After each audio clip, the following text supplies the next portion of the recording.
Start करते हैं।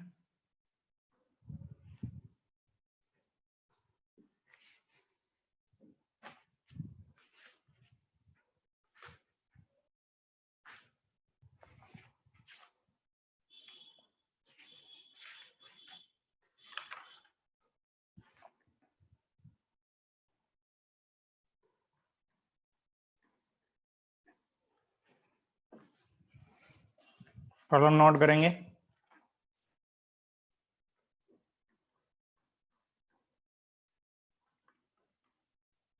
A particle of mass small m is moving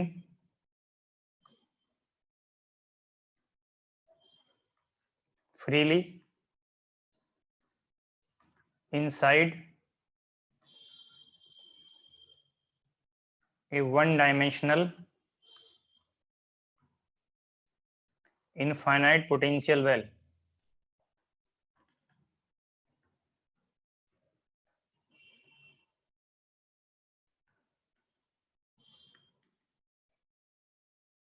Vx equal to 0 if x lies between 0 to a, otherwise infinite.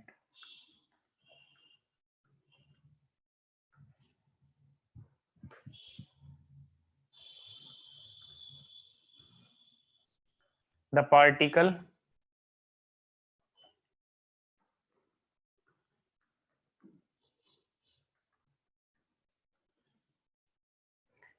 is initially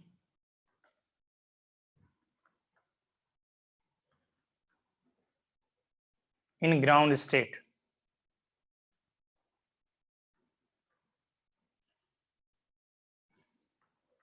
of the well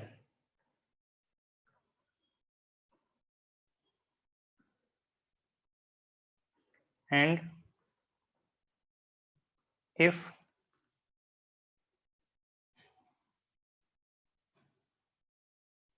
we suddenly quadruple 4 times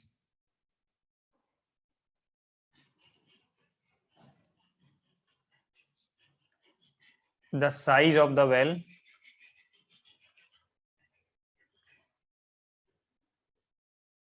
और 4 times करने के different भी हो सकते हैं, तो यहाँ पे वो मेंशन कर रहे हैं by moving the wall at x equal to a2, x equals 4a and the wall at x equal to 0 is fixed.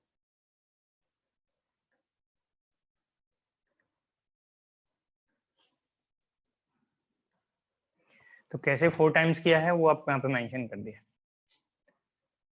Calculate the probability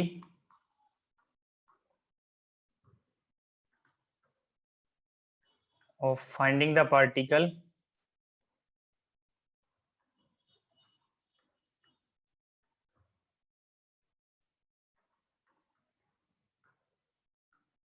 in first part ground state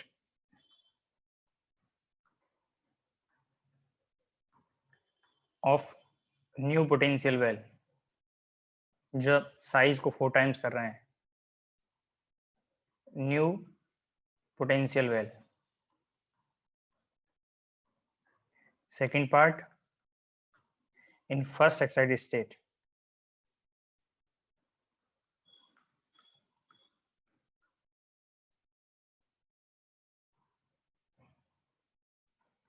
of new potential well.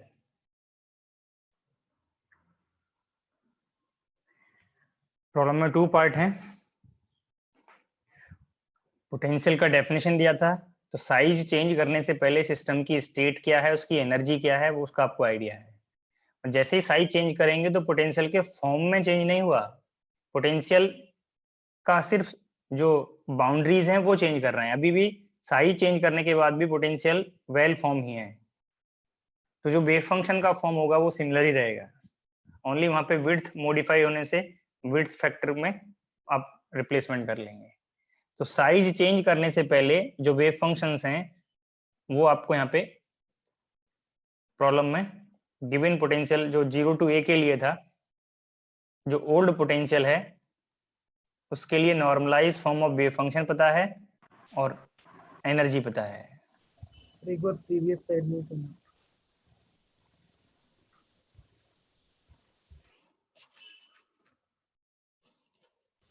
Okay sir. तो इस potential के corresponding आपको problem के statement से confirm है कि particle ground state में है, तो ये आपको psi1x पता है। यहाँ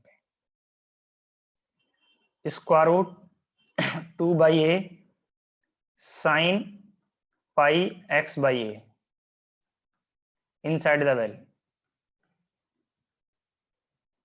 otherwise 0।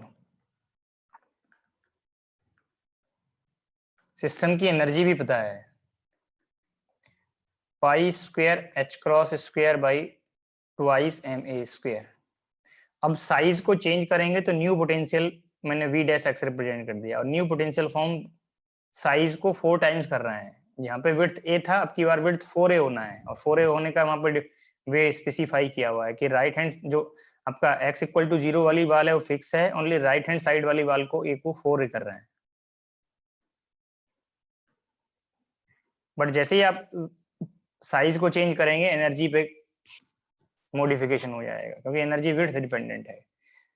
अब जब साइज चेंज करेंगे तो आपको ये नहीं पता कि पार्टिकल फिर से किस स्टेट में है। पहले तो मेंशन किया होता ग्राउंड स्टेट में है, बट यहाँ पे जनरली पार्टिकल किसी भी पर्टिकुलर स्टेट में हो सकता है। और ये पार्ट के लिए new wave function notation use करेंगे। Suppose this is psi dash या फाई एन ले सकते हैं, कोई अनदर नोटेशन आप यूज करेंगे। न्यू पोटेंशियल वैल्यू के लिए wave function normalise form phi n x, and this term is square root 2 by width. फिर से कैलकुलेशन की जरूरत नहीं पड़ेगी, आप डायरेक्ट नोट कर सकते हैं। Width in this case is 4a, जहां पे विड्थ फैक्टर है वो प्लेस कॉरेस्पॉन्डिंग विड्थ प्लेस कर दीजिए। Sine n pi x by width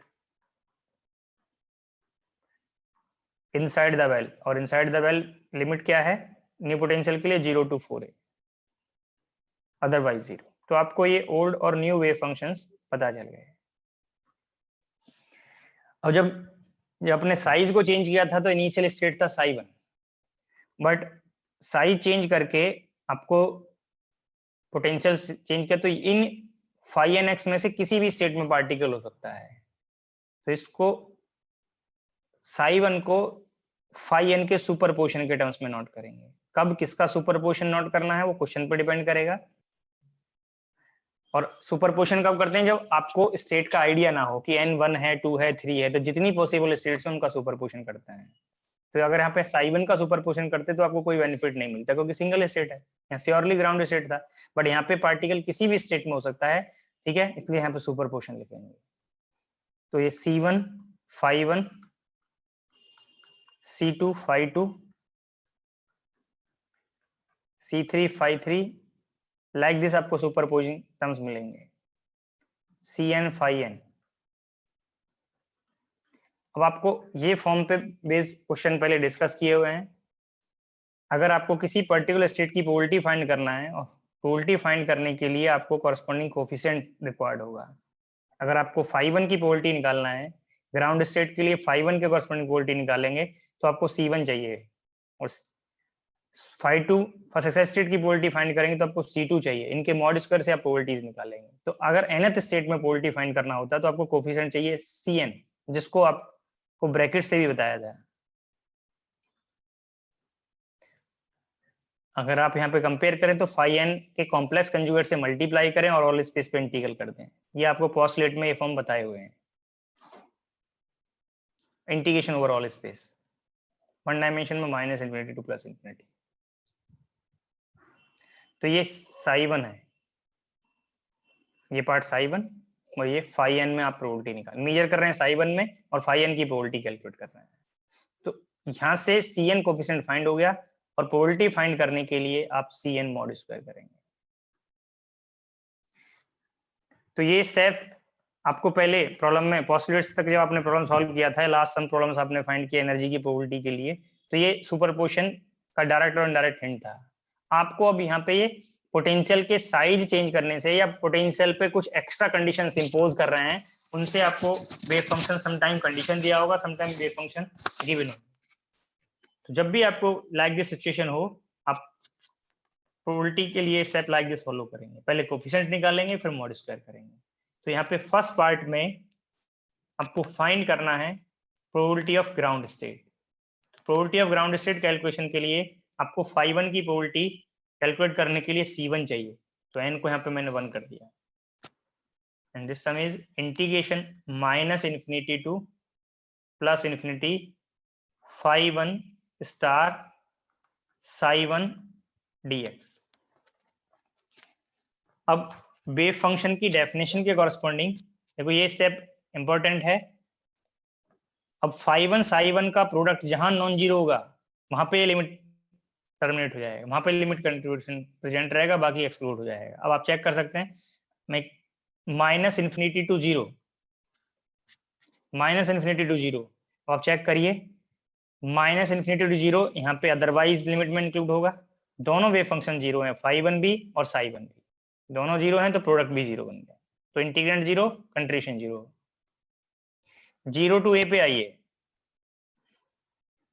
0 to a इस लिमिट में लाई करेगा, तो φ1 भी नॉन जीरो है और ψ1 भी नॉन जीरो है, दोनों के फॉर्म आप प्लेस कर सकते हैं। तो φ1 स्टार ये रियल फंक्शन है, तो रूट 2/4a को एडजस्ट करेंगे तो 1/√2a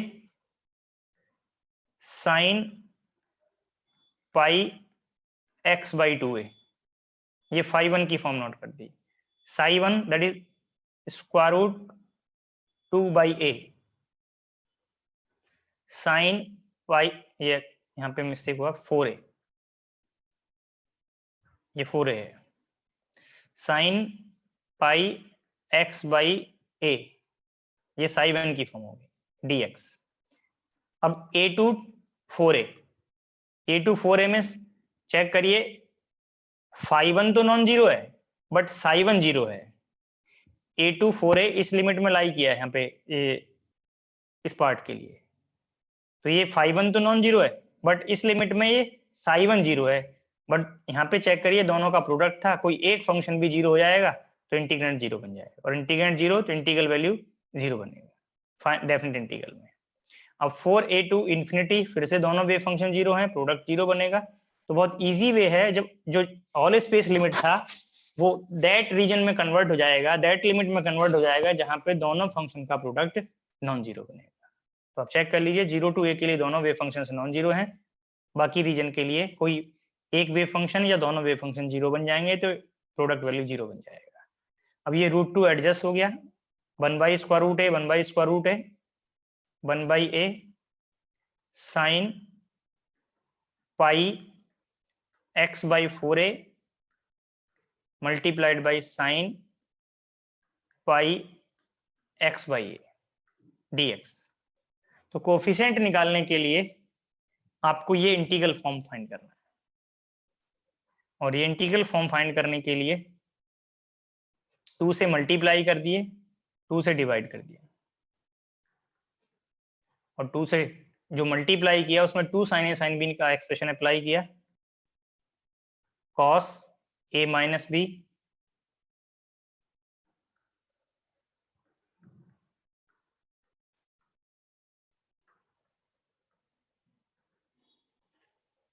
minus cos a plus b।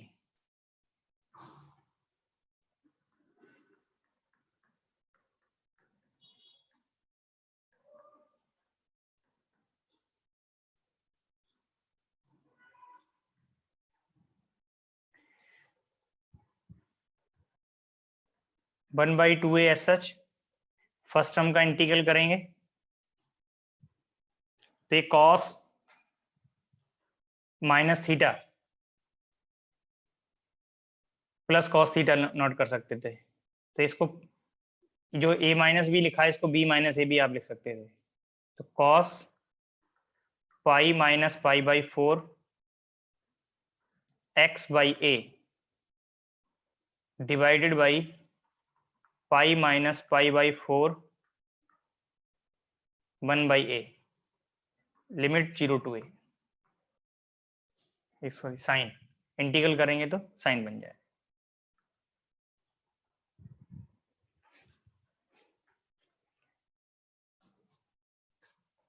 इस बार सेकेंड टर्म का इंटीग्रल करेंगे तो फिर से sine pi plus pi by 4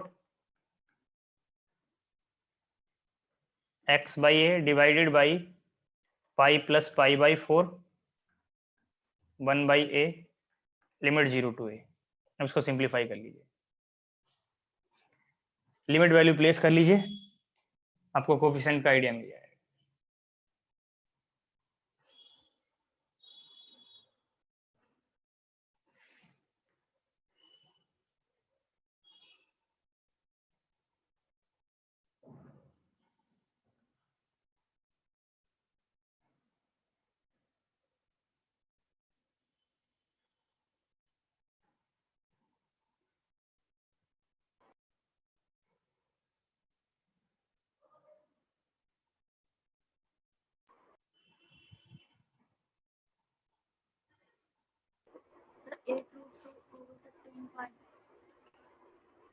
कितना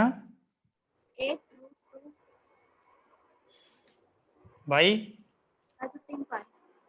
15 पाई। ये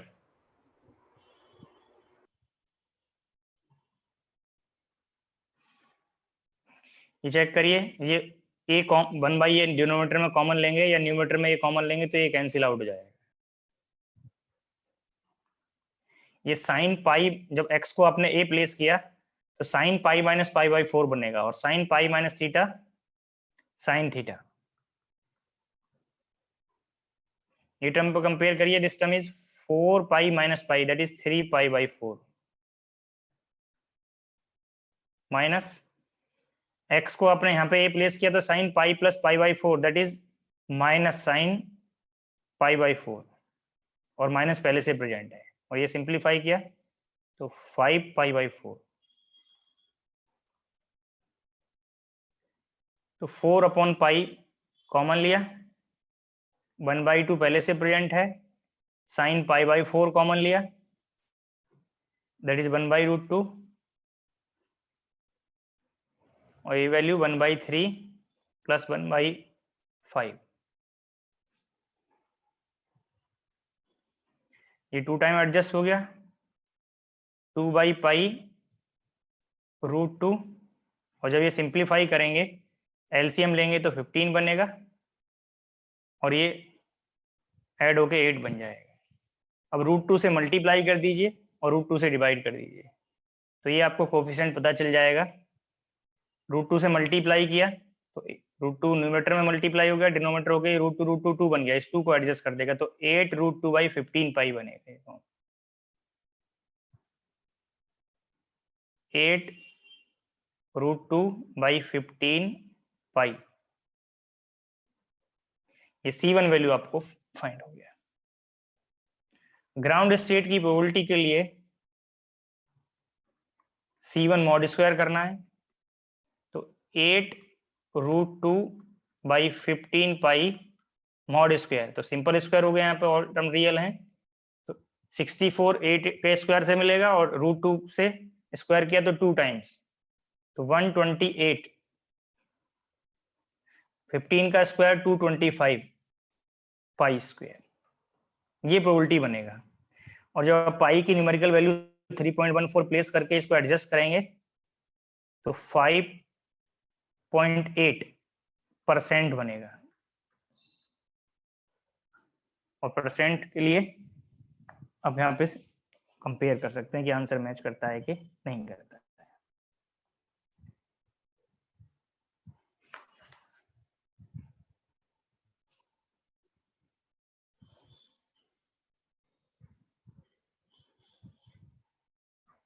हेलो सर। हाँ जी सर, अगर हमें इसमें ही एनर्जी एक्सपेक्टेशन वैल्यू निकालनी हो तो सर हम इसमें उसी फॉर्मूले, इस वाले न्यूमेरिकल में जी, तो सर हम उसी फॉर्मूले से कैलकुलेट करेंगे ना, जिसमें हम सुपरपोजिशन वाले लास्ट न्यूमेरिकल्स में करते आ रहे हैं। बिल्कुल उसी से करेंगे जी। जिन जिन स्टेट्स की प्रोबेबिलिटी नॉन जीरो आएगी, ठीक है, उनको प्रोबेबिलिटी इनटू आइगन वैल्यू सम ओवर ऑल स्टेट से हम फाइंड आउट कर फाइंड कर लेंगे। सकते हैं, ठीक है। ठीक है सर, ओके। बट यहाँ पे एक इजी वे और है, क्योंकि आपने खुद से सुपरपोजिशन को एक्सपेंड किया है, दिया नहीं है। एक्सपेक्टेशन वैल्यू तो लेफ्ट साइड से भी तो मैच करेगी, जो एक्सपेक्टेशन साइड में आएगा वही तो एक्सपेक्टेशन इनके सुपरपोजिशन में आएगा। तो expectation Yes, value sir. Pi square h cross square by twice m square बनेगा। Okay. तो फर्स्ट पार्ट कंप्लीट हो गया। सेकंड पार्ट में ओनली साइन का जो आर्गुमेंट है, कॉस का जो आर्गुमेंट है वो चेंज होगा, थीटा चेंज होगा, बाकी पार्ट रिपीट करना है आपको। तो बहुत जल्दी से कोफिशिएंट C2 फाइंड करके फर्स्ट एक्सरसाइज सेट की प्रोबेबिलिटी फाइंड करिए।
ये फॉर्म आपको फाइंड करना है, ये इंटीग्रल फॉर्म फाइंड करना है।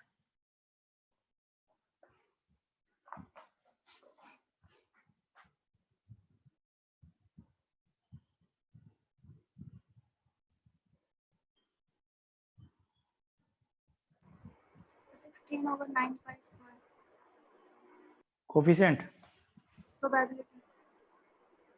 कोफिशिएंट क्या है? 4/3 प्लस और माइनस?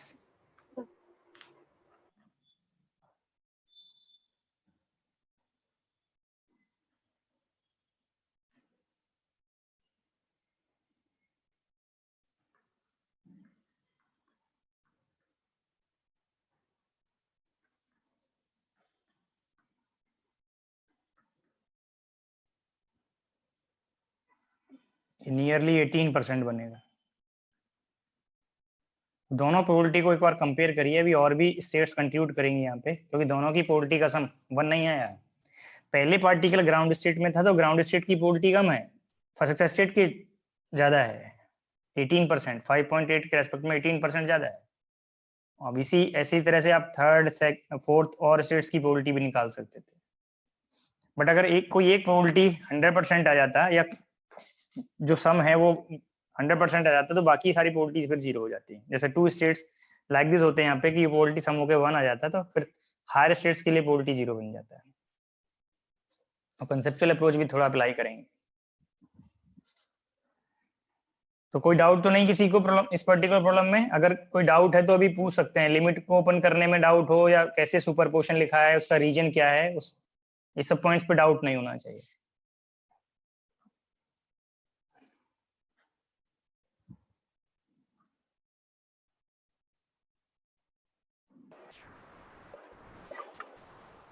सर। हाँ जी सर एक क्वेश्चन है सर बताइए। इसमें। सर हमने जैसे हम सुपर पोजिशन लिख रहे हैं और यहाँ पर और फिर हमने कोफिशिएंट निकाला और प्रोबेबिलिटी के लिए हम स्क्वायर कर रहे हैं। सर हाँ जी हमने जब एक क्वेश्चन वो पार्टिकल इन बॉक्स का जो सॉल्व किया था वहाँ पर सर हम प्रोबेबिलिटी को जो इंटीग्रेशन करते हैं वो डायरेक्ट करते हैं, वहाँ पे कोफिशिएंट नहीं निकालते हैं। कहाँ तो पे? सर जैसे हम पार्टिकल इन बॉक्स का कोई क्वेश्चन सॉल्व किया था, हमने एक क्वेश्चन कोई एक 7 किया पर्टिकुलर था। सेट का किया होगा ना? हाँ यस सर। तो दोनों पार्ट मैंने बताए, प्रोबेबिलिटी के दोनों एक्सप्रेशंस बताए हैं। जब सिंगल स्टेट में किसी पोजीशन के लिमिट के कॉरस्पॉन्डिंग प्रोबेबिलिटी निकालना होगा, तो डेफिनेशन है integration x1 to x2 psi mod square dx normalise state के। अगर साई सुपरपोजिशन फॉर्म में गिवन है तो उसका कोफिशिएंट के लिए आप integral overall space phi n star psi dx से निकालेंगे और उसका मॉड स्क्वायर करेंगे। पोस्टुलेट में वो सब पॉइंट बताए हुए हैं, दोनों पार्ट बताए हुए हैं। सिंगल स्टेट के लिए कैसे प्रोबेबिलिटी निकालेंगे और एक जब मोर देन वन स्टेट का सुपरपोजिशन है कैसे प्रोबेबिलिटी निकालेंगे, वो सब पोस्टुलेट तक पॉइंट डिस्कस हो गए हैं। अब यहाँ पे उनको सिस्टम के लिए अप्लाई करना है, जो सिस्टम्स पढ़ लिए हैं। जब एक से ज्यादा स्टेट होंगी तो प्रोबेबिलिटी तो इंडिविजुअल स्टेट्स की निकालने के लिए वो बन थोड़ी आएगा, जो सुपरपोजिशन दिया होगा उससे कंफर्म पड़ेगा, उससे कंफर्म होगा कि क्या प्रोबेबिलिटी है। अभी ब्रेक से पहले भी तो आपने प्रोबेबिलिटी सॉल्व किया था।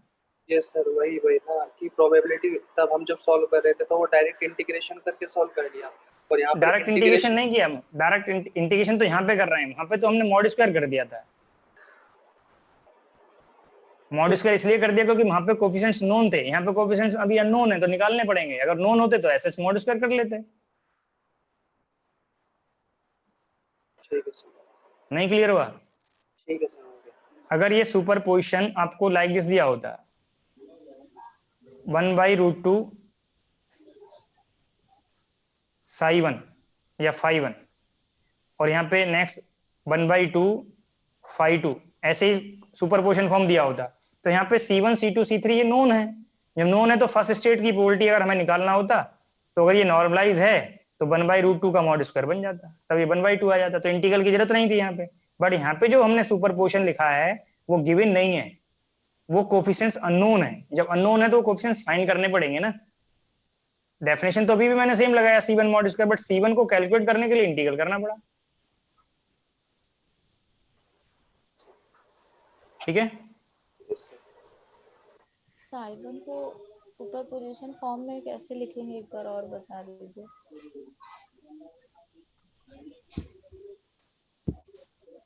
ये आपको ओल्ड जब साइज चेंज नहीं किया तब ये कंफर्म है कि एक ही स्टेट है, और जब एक ही स्टेट होगी तो सुपरपोजिशन की जरूरत ही नहीं है। वो पोस्टुलेट के स्टेटमेंट के टाइम पे जो मैंने पॉइंट्स बताए उनको रिकॉल करिए। अगर आपको ये कंफर्म हो कि एक ही स्टेट है, पार्टिकल n = 1 में है, तो कोई डाउट थोड़ी हुआ, उसकी तो प्रोबेबिलिटी 100% हो गई। बट जब हमने साइज को चेंज किया तो पहले तो कंफर्म था कि पार्टिकल n = 1 में है ओल्ड बॉक्स के लिए, ऑल पोटेंशियल वेल के लिए। बट जब हम साइज को चेंज कर रहे हैं तो एनर्जी चेंज हो जाएगा, और जब एनर्जी चेंज होगा तो एक से ज्यादा स्टेट का कंडीशन आ सकता है। अब आप ये चेक करिए, ये जो इस पोटेंशियल के लिए हम एनर्जी लिखेंगे वो मैंने En' लिख दिया, तो n² π² h× by 2 m width square. अब आप ये चेक करिए क्या ये एग्जैक्टली इस एनर्जी से मैच करता है? नहीं मैच करता। तो n की बहुत सारी वैल्यूज हो सकती हैं जिनके कॉरस्पॉन्डिंग हम एवरेज निकालें डिफरेंट स्टेट्स के लिए, तब ये एनर्जी से मैच करे। कोई एक एनर्जी से मैच कर सकता है बट श्योर थोड़ी कि वही स्टेट होगी। अगर आप यहाँ पे n को 4 कर दें तो यह मैच कर जाएगा, बट जरूरी थोड़ी है कि सिर्फ n = 4 ही हो। ऐसा भी हो सकता है कि जब आप ये एनर्जी निकालेंगे और यहाँ से जब आप एनर्जी का एवरेज करेंगे तब ये एनर्जी मैच करेगा। तो हम एवरेज निकालने कब करेंगे? जब एनर्जी की बहुत सारी वैल्यूज आ रही होंगी, और बहुत सारी वैल्यूज कब आएंगी? जब जो स्टेट है वो सुपरपोजिशन फॉर्म में हो। तो इसलिए हमें ये अननोन सुपरपोजिशन मैंने एज्यूम कर लिया। अगर यहाँ पे कोई एक ही स्टेट कंट्रीब्यूट करता तो उस स्टेट की प्रोबेबिलिटी 1 आ जाएगा, बाकी सारी 0 हो जाएंगे। बट हमें पता कंफर्म नहीं है कि सिर्फ n = 4 ही स्टेट होगी। हमने 1 से लेकर इन्फिनिटी तक बहुत सारी स्टेट्स का एजम्पशन लिया कि उन स्टेट्स में सिस्टम हो सकता है, और जिन स्टेट में सिस्टम होगा उनका सुपरपोजिशन लिख के कॉरस्पॉन्डिंग कोएफिशिएंट्स की वैल्यूज फाइंड की और उनकी प्रोबेबिलिटी को चेक कर रहे हैं। अब चेक कर लीजिए, अगर ऐसा होता कि n = 4 में ही पार्टिकल होता तो C1 कोएफिशिएंट 0 आता, प्रोबेबिलिटी 0 आती, P2 भी 0 आती, P3 भी 0 आती, सिर्फ P4 वैल्यू 1 आ जाती, बाकी सारी 0 हो जाती। बट ऐसा नहीं हो रहा है, P1 नॉन जीरो है, P2 भी नॉन जीरो है, P3 भी नॉन जीरो आएगा। और जिन जिन स्टेट्स की प्रोबेबिलिटी नॉन जीरो है, इट मींस वो स्टेट कंट्रीब्यूट करेंगे, वो स्टेट प्रेजेंट रहेंगे। ठीक है, सर इसमें पोटेंशियल का फॉर्म चेंज नहीं हो रहा है, ओनली केवल विड्थ चेंज हो रही है। हाँ, ओनली सिर्फ साइज। देखो स्टेटमेंट से कंफर्म हो रहा है कि साइज अभी भी पोटेंशियल वेल, फॉर्म अभी भी पोटेंशियल वेल टाइप है, बट पोटेंशियल वेल का साइज चेंज कर दिया, क्वाड्रपल किया हुआ है। स्टेटमेंट चेक कर लीजिए वहां पे। Yes sir. ठीक है, तो सर इसलिए वेव फंक्शन के फॉर्म सेम में- होंगे, इसलिए वेव फंक्शन के फॉर्म, एनर्जी एक्सप्रेशन के फॉर्म सेम होंगे, सिर्फ वहां पे विड्थ मॉडिफाई हो जाएगा। सर अगर जब कोई हाँ जी, जब कोई कंडीशन एक्स्ट्रा लाइक दिस दिया होगा कि वहां से वेव फंक्शन का फॉर्म भी मॉडिफाई हो जाए, तो वो वेव फंक्शन या तो गिवन होगा या हमें कैलकुलेट करना पड़ेगा। सर अगर पोटेंशियल का फॉर्म चेंज कर दें तब तो वेव फंक्शन का फॉर्म भी चेंज हो जाएगा। हाँ सर चेंज होगा, लेकिन तब सुपरपोजिशन के फॉर्म में लिख सकते हैं। तब भी लिखेंगे जब मेजर कर रहे हैं, ठीक है, जब हमने साइज चेंज किया, जब उस पर एक्स्ट्रा कंडीशन इंपोज किया, यस सर। तो मेजरमेंट उसी टाइम पे हम कर रहे हैं ना, हम्म। तो वो स्टेट तो ओल्ड जो फॉर्म दिया हुआ उससे मैच ही करेगा। ओके।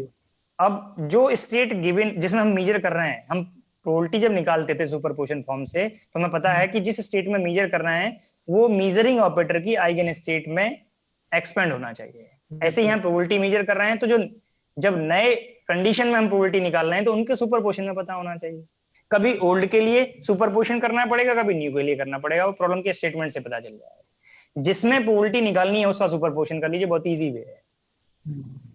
ठीक है, या जो लार्ज हैं, जो जिनका कंफर्मेशन नहीं है कि ये स्टेट है श्योरली, ठीक है, जिनमें मोर पॉसिबिलिटीज हैं उनका सुपरपोजिशन करना है, चाहे जैसे इसको रिलेट कर सकते हैं। अगर बाई मिस्टेक आप ऐसा डाउट वहां पे आप कोई रॉन्ग भी कर लें कि करना था तो ओल्ड का सुपरपोजिशन और आपने कर दिया न्यू का, तो आपका सिर्फ कोफिशिएंट में साइन चेंज हो सकता है। जब मॉड स्क्वायर करेंगे तो प्रोबेबिलिटी में कोई चेंज नहीं आएगा। ठीक है, मतलब सर कुछ भी है, मतलब मेन चीज ये है कि वेव पोटेंशियल के फॉर्म, मतलब कुछ भी कर रहे हैं पोटेंशियल पे कंडीशन सुपर इम्पोज कर रहे हैं, तो उससे क्या चेंज आएगा वो चेक कर रहे हैं। हाँ जी, देखो दो तरह की कंडीशन होंगी। एक तो नॉर्मल कंडीशन जिसमें हमने पोटेंशियल के फॉर्म पे इंक्लूड किया हुआ है। जैसे पार्टिंग बॉक्स में क्या कंडीशन है कि particle inside the box free move करेगा और उसके बाउंड्री पे फोर्स लगेगा। फाइनाइट पोटेंशियल की ये कंडीशन थी, x इक्वल टू 0 और x इक्वल टू a पे फोर्स अप्लाई हो रहा था, बट 0 टू a के बीच में कोई फोर्स नहीं था और पार्टिकल उसके आउटसाइड में नहीं जाएगा। ये नॉर्मल कंडीशन है। अब इसका साइज चेंज कर रहे हैं, ये एक्स्ट्रा कंडीशन है। तो एक्स्ट्रा कंडीशन में या तो साइज आप डायरेक्ट कैलकुलेट कर लेंगे या आप वहां पे सम स्टेप्स फॉलो करके फाइंड कर लेंगे। ठीक है, वो क्वेश्चन पे डिपेंड करेगा। अब जिसमें प्रोबेबिलिटी निकालना है या जो मोर स्टेट्स हैं, मोर देन वन स्टेट्स हैं, उनका सुपरपोजिशन करेंगे। ठीक है, सर जो हम लोग psi1 लिखे हैं वो तो ग्राउंड स्टेट है ओल्ड पोटेंशियल का। हाँ जी, और phi1 phi2 ये न्यू पोटेंशियल, ये न्यू स्टेट्स न्यू पोटेंशियल के लिए हैं। वो मैंने इसीलिए पोटेंशियल का डेफिनेशन लिखा और साथ में वेव फंक्शन लिखा है, नहीं तो डाउट होता कौन सा किसका है।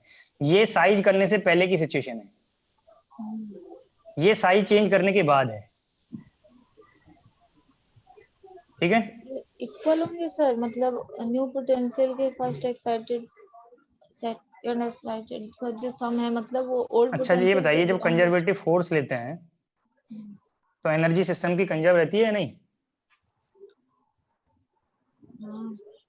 पार्टिकल पे जब आपने साइज चेंज किया, एक्स्ट्रा कंडीशन अप्लाई किया, एक्स्ट्रा कंडीशन इंपोज किया, तो सिस्टम की जो एनर्जी पहले से है वो सिस्टम की एनर्जी फिर से सेम रहेगी या नहीं?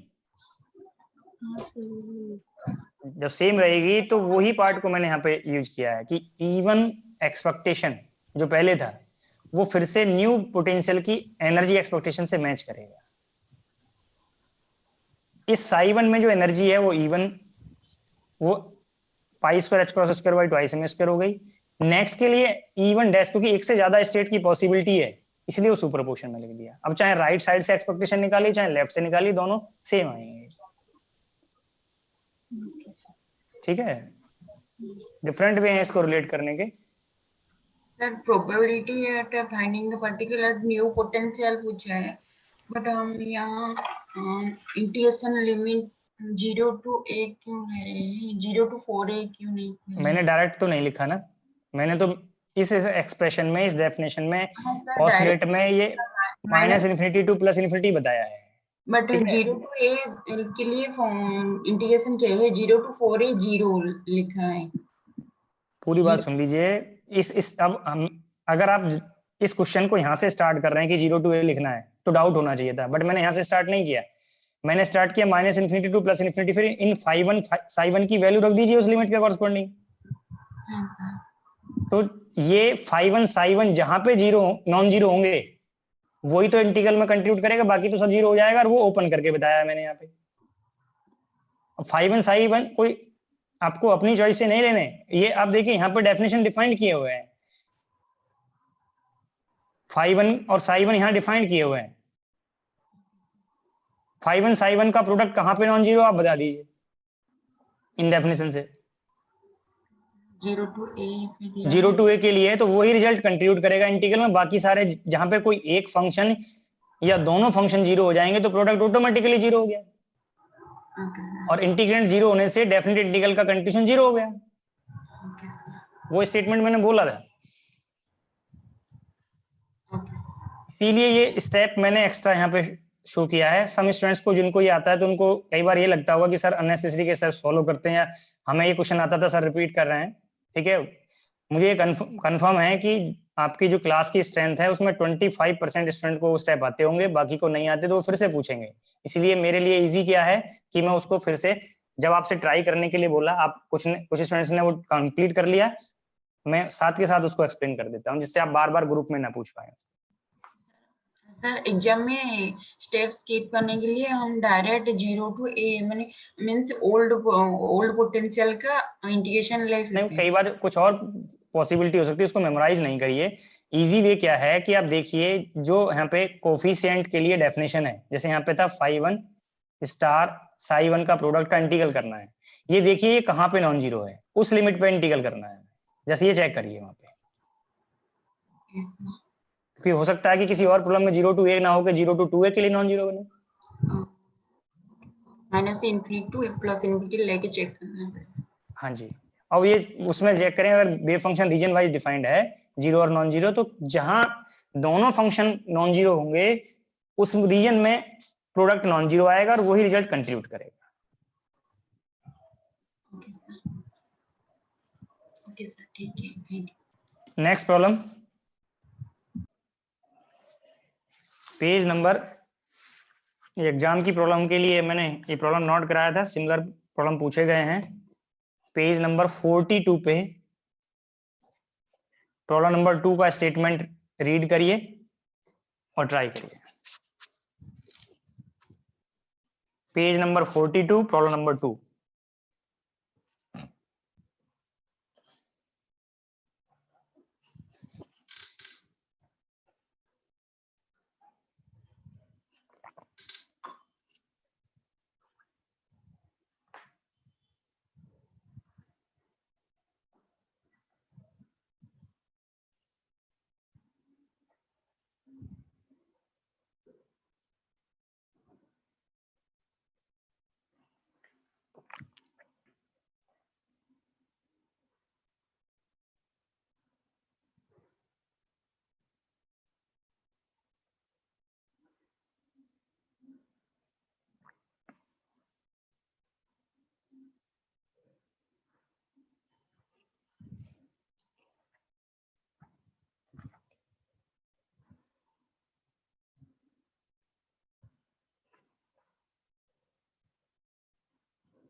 सर हो गया। फाइंड हो गया।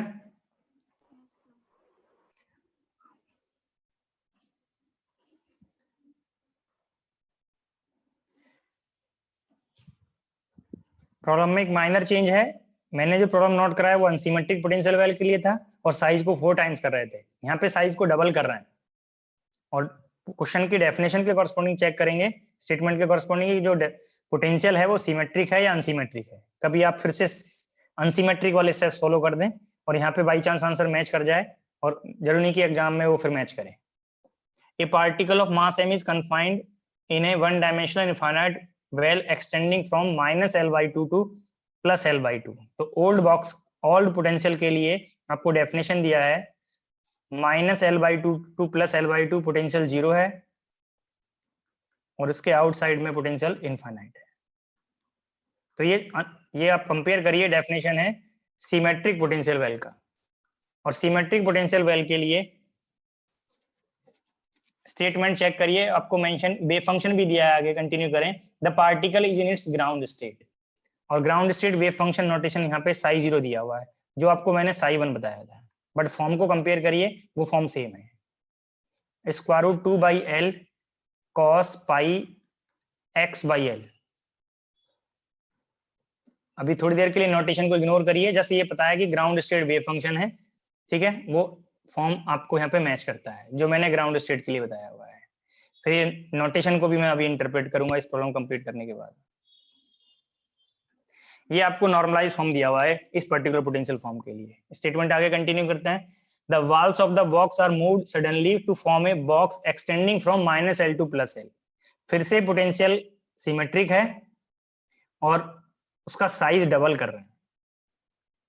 यहाँ पे विड्थ L था, बट यहाँ पे विड्थ चेक करिए, -L से +L जब आप इसको मूव करा देंगे तो विड्थ अब की बार यहाँ पे 2L हो गया।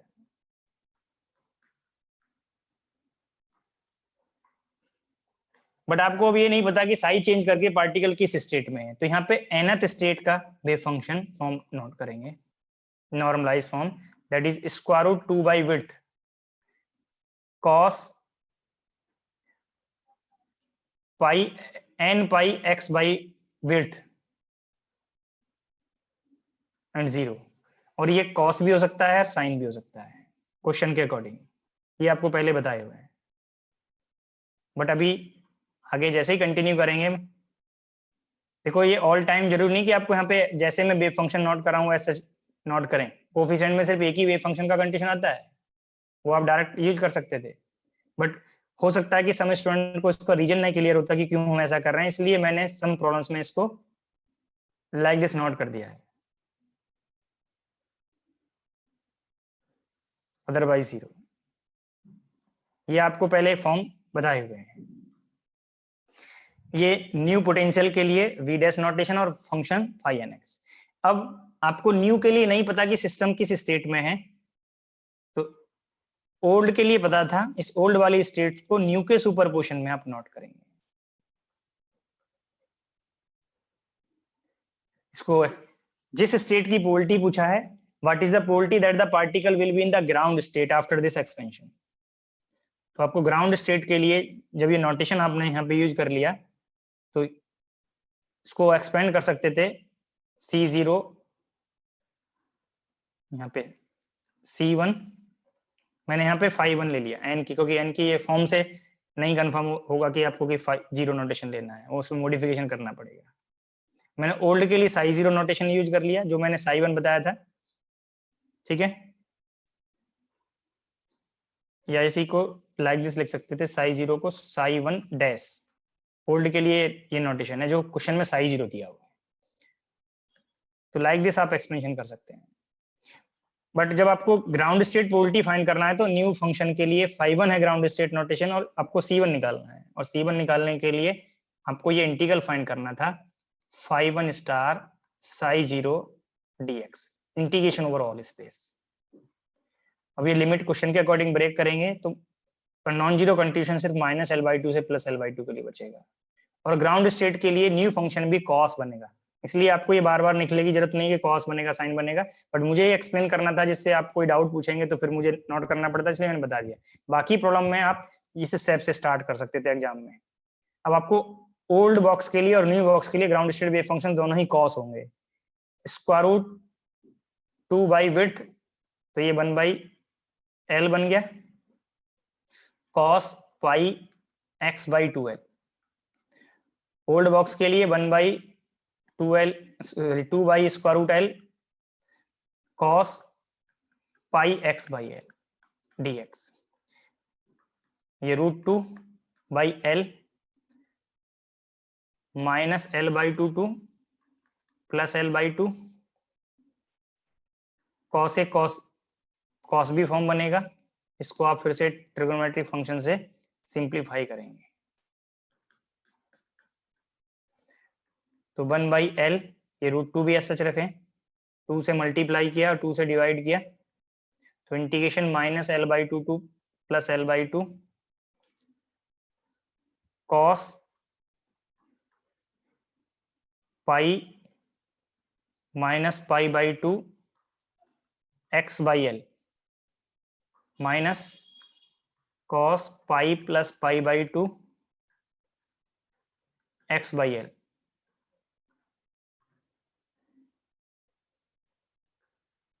ये यहाँ पे आप नोट कर सकते हैं dx। अब आपको ये cos a cos b के एक्सप्रेशन से सिंप्लीफिकेशन मिल गया। अब आप इसको इंटीग्रल कर सकते हैं। सॉरी, यहाँ पे ये प्लस आएंगे, cos है तो प्लस हो जाएंगे। ये √2 बाई 2l, इसको इंटीग्रल करिए sine pi minus pi by 2 x by l divided by pi minus pi by 2 limit minus l by 2 two plus l by 2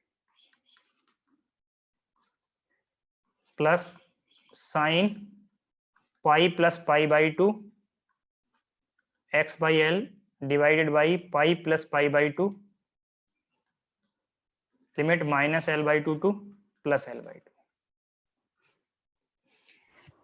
denominator में 1 बाई l क्या है? हाँ, l भी आएगा, sorry 1 by l,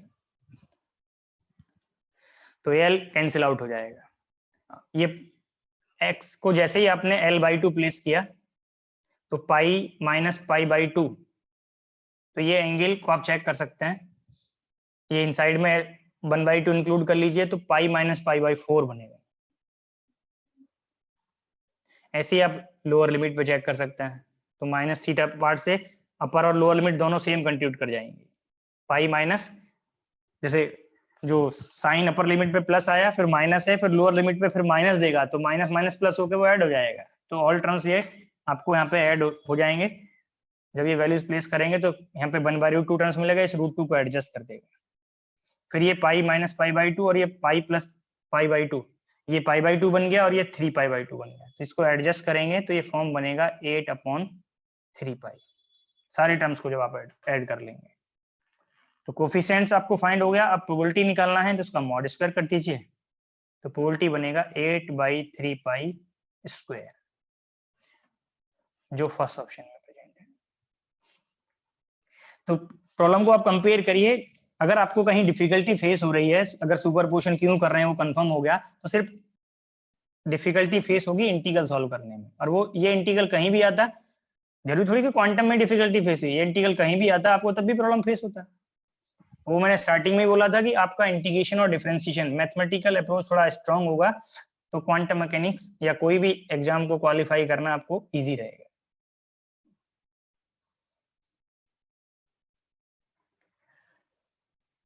next problem, same page पे problem number 7 भी complete कर लीजिए।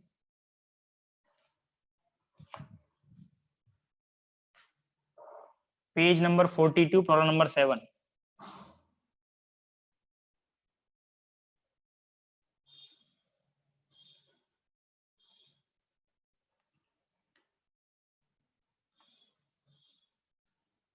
तो कभी मैं शायद आपको एक हिंट कर रहा था कि मैं साई जीरो नोटेशन को इंटरप्रेट करना चाह रहा था, तो मैं पहले वो इंटरप्रेट कर देता हूँ फिर आगे उसको ये प्रॉब्लम को कंप्लीट कर लेंगे।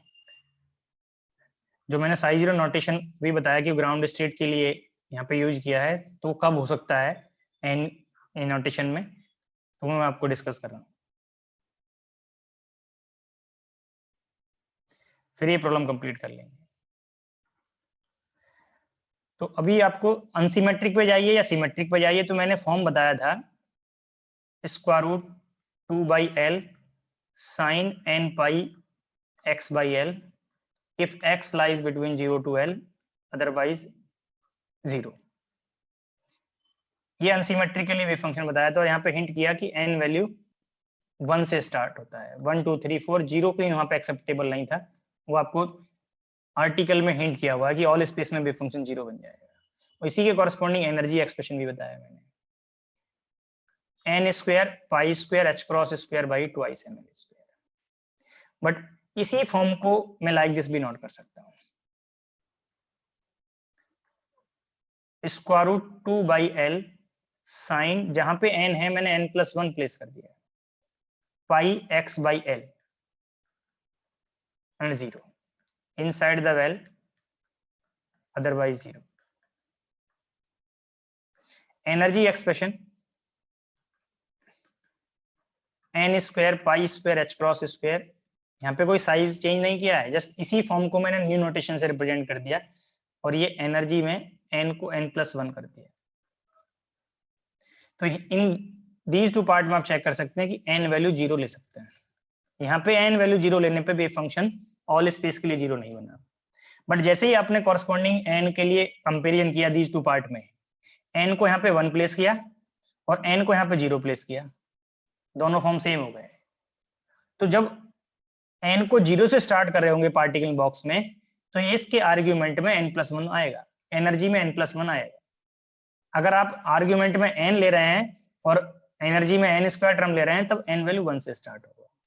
तो ये भी आपको क्लियर करना है। बट जो फंक्शन फॉर्म है लास्ट में, जब आप n की कॉरस्पॉन्डिंग वैल्यूज प्लेस कर देंगे, ग्राउंड स्टेट के लिए 0 लिया, तो ये नोटेशन तो चेंज हुआ,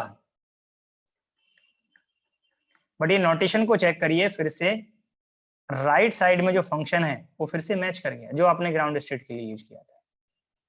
सेम है या नहीं? तो ये पॉइंट आपको प्रॉब्लम के टाइम पे खुद से रिलेट करने आने चाहिए। जैसे ये पॉइंट आपको हिंट करना था, जो प्रॉब्लम में साई जीरो नोटेशन दिया था ग्राउंड स्टेट के लिए, कब होगा वो आपको कंफर्म हो गया। चाहे आप डायरेक्ट ये वैल्यू राइट साइड की रिक्वायरमेंट है रिजल्ट फाइंड करने के लिए, और डायरेक्ट प्लेस कर दीजिए, इस नोटेशन का कोई इंपॉर्टेंस नहीं। बट ये अगर नोटेशन को चेक करना है तो ये तब बनेगा जब आप आर्ग्यूमेंट में n+1 ले रहे हो।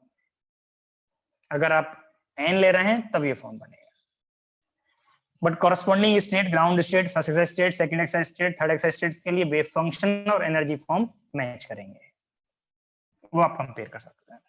क्लियर हो गया सभी को? नोटेशन से डाउट तो नहीं है कि लास्ट प्रॉब्लम में साई 0 हम n को 0 ले रहे हैं, तो रिजल्ट जो मैंने पहले बताया कि n 0 नहीं हो सकता कि उसमें फिर आंसर में मिस्टेक होना चाहिए, वो मिस्टेक नहीं है, क्योंकि राइट साइड तो अभी भी मैच करता है, फंक्शन पार्ट तो अभी भी sin पाई x/L है। ठीक है, ऐसे ही सिमेट्रिक के लिए आप कंपेयर कर सकते हैं।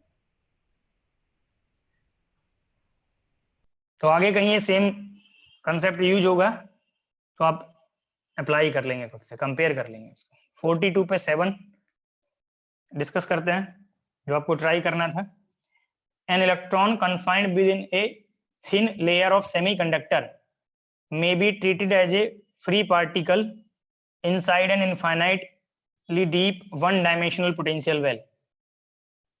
तो infinitely deep का मतलब सेम है कि आप जो पोटेंशियल वेल ले रहे हैं वो 0 और इनफाइनाइट, चाहे हाइट को इनफाइनाइट कर लें चाहे डेप्थ को आप इनफाइनाइट कर लें, कोई एक पार्ट इनफाइनाइट है।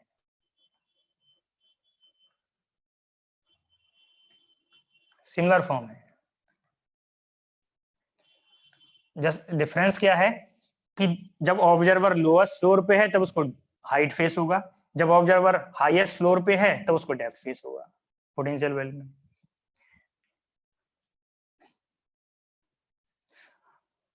If the difference in energies between the first and second excited energy, तो यहाँ पे एनर्जी एक्सप्रेशन आपको बताया था n square pi square h cross square by twice m width square.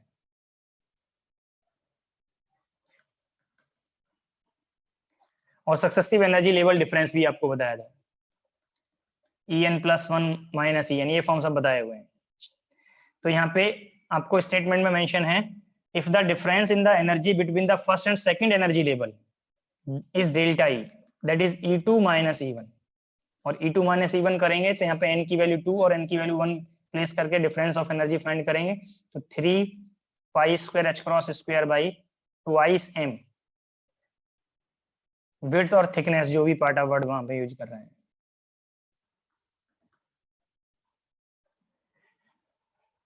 Then the thickness, suppose ये delta x है, तो delta x square और थिकनेस स्क्वायर और विड्थ स्क्वायर ये आप यहां से फाइंड कर सकते हैं।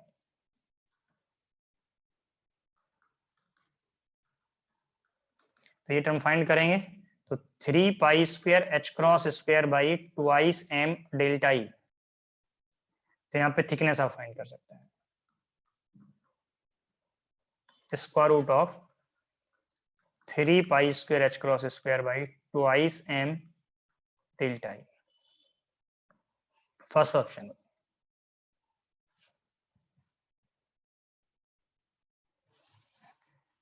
स्टेटमेंट में सेमीकंडक्टर वर्ड था, तो हो सकता है कि सम स्टूडेंट इसको थिंक करते स्टेटमेंट रीड करके सॉलिड स्टेट का प्रॉब्लम है या सेमीकंडक्टर इलेक्ट्रॉनिक्स में इलेक्ट्रॉनिक्स का प्रॉब्लम है, बट इसमें बाकी का कोई पार्ट यूज नहीं हो रहा है, क्वांटम मैकेनिक्स से भी आप इसको कंप्लीट कर सकते हैं। एनर्जी एक्सप्रेशन का रिक्वायरमेंट है, आपको जो स्टेटमेंट दिया है उसके कॉरस्पॉन्डिंग आप प्रॉब्लम को कंप्लीट कर सकते हैं। नेक्स्ट प्रॉब्लम नोट करेंगे, प्रीवियस पेज शो कर देंगे।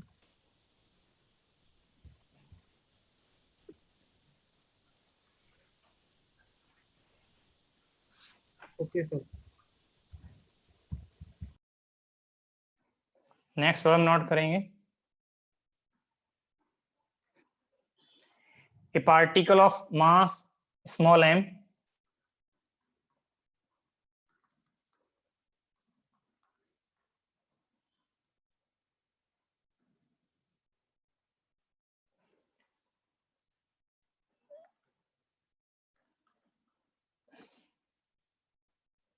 in the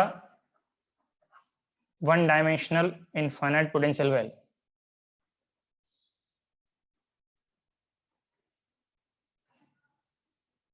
in one dimensional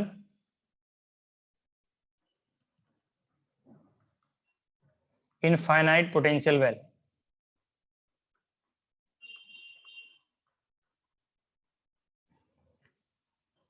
defined as v function of x 0, x lies between 0 to a, otherwise infinite.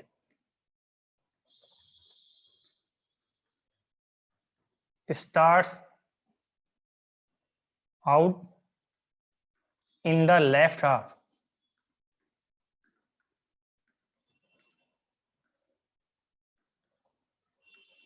of the well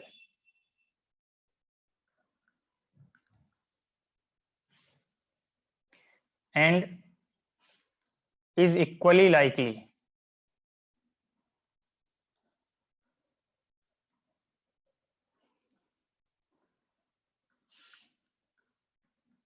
to be found in that region.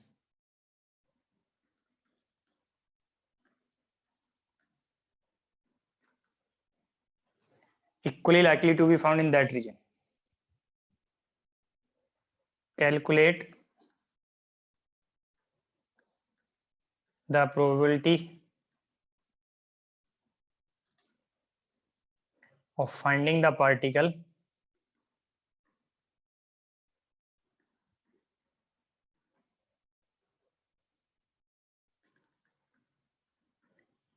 in nth state.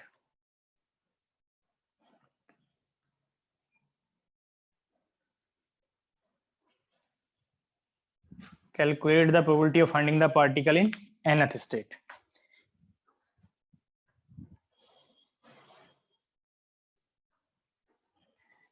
तो एक बार problem का statement note करके read कर लीजिए, फिर discuss करते हैं।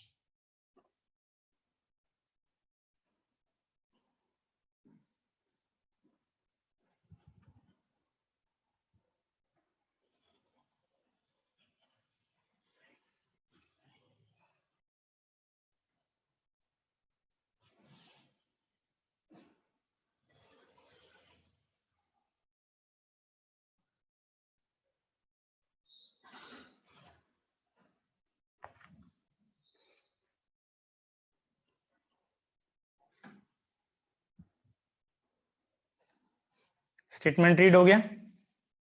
देखो इस स्टेटमेंट तक ए particle of mass m in one dimensional finite potential well defined as this, तो इस पोटेंशियल के डेफिनेशन से आपको कंफर्म हो गया कि nth स्टेट का वेव फंक्शन क्या है, नॉर्मलाइज वेव फंक्शन क्या है, square root 2/a sin n pi x/a inside the well otherwise 0।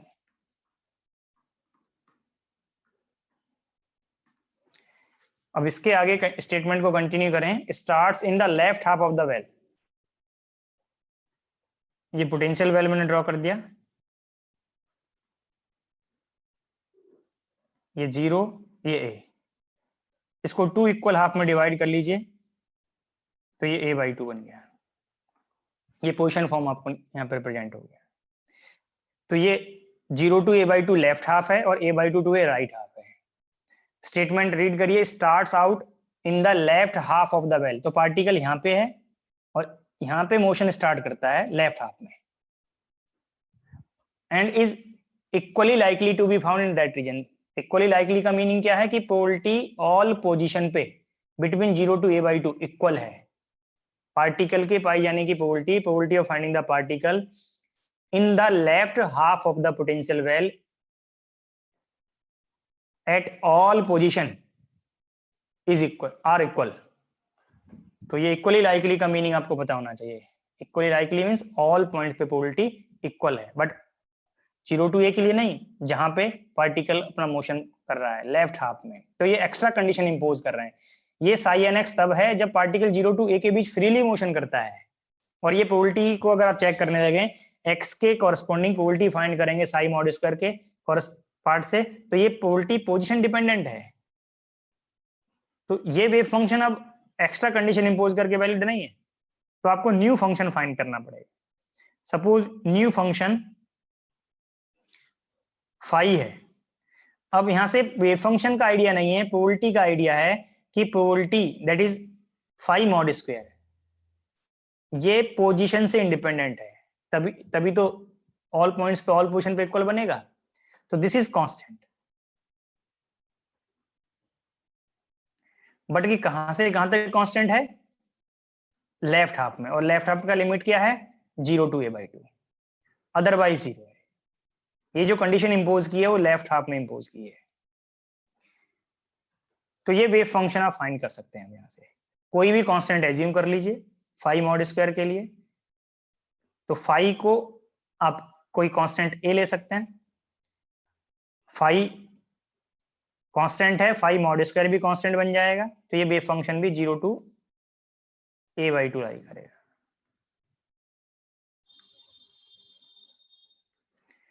अब आप नॉर्मलाइजेशन कंडीशन इस लिमिट पे अप्लाई कर लीजिए फाई मॉड स्क्वायर के लिए, 0 to a/2 phi mod square dx ये 1 होना चाहिए।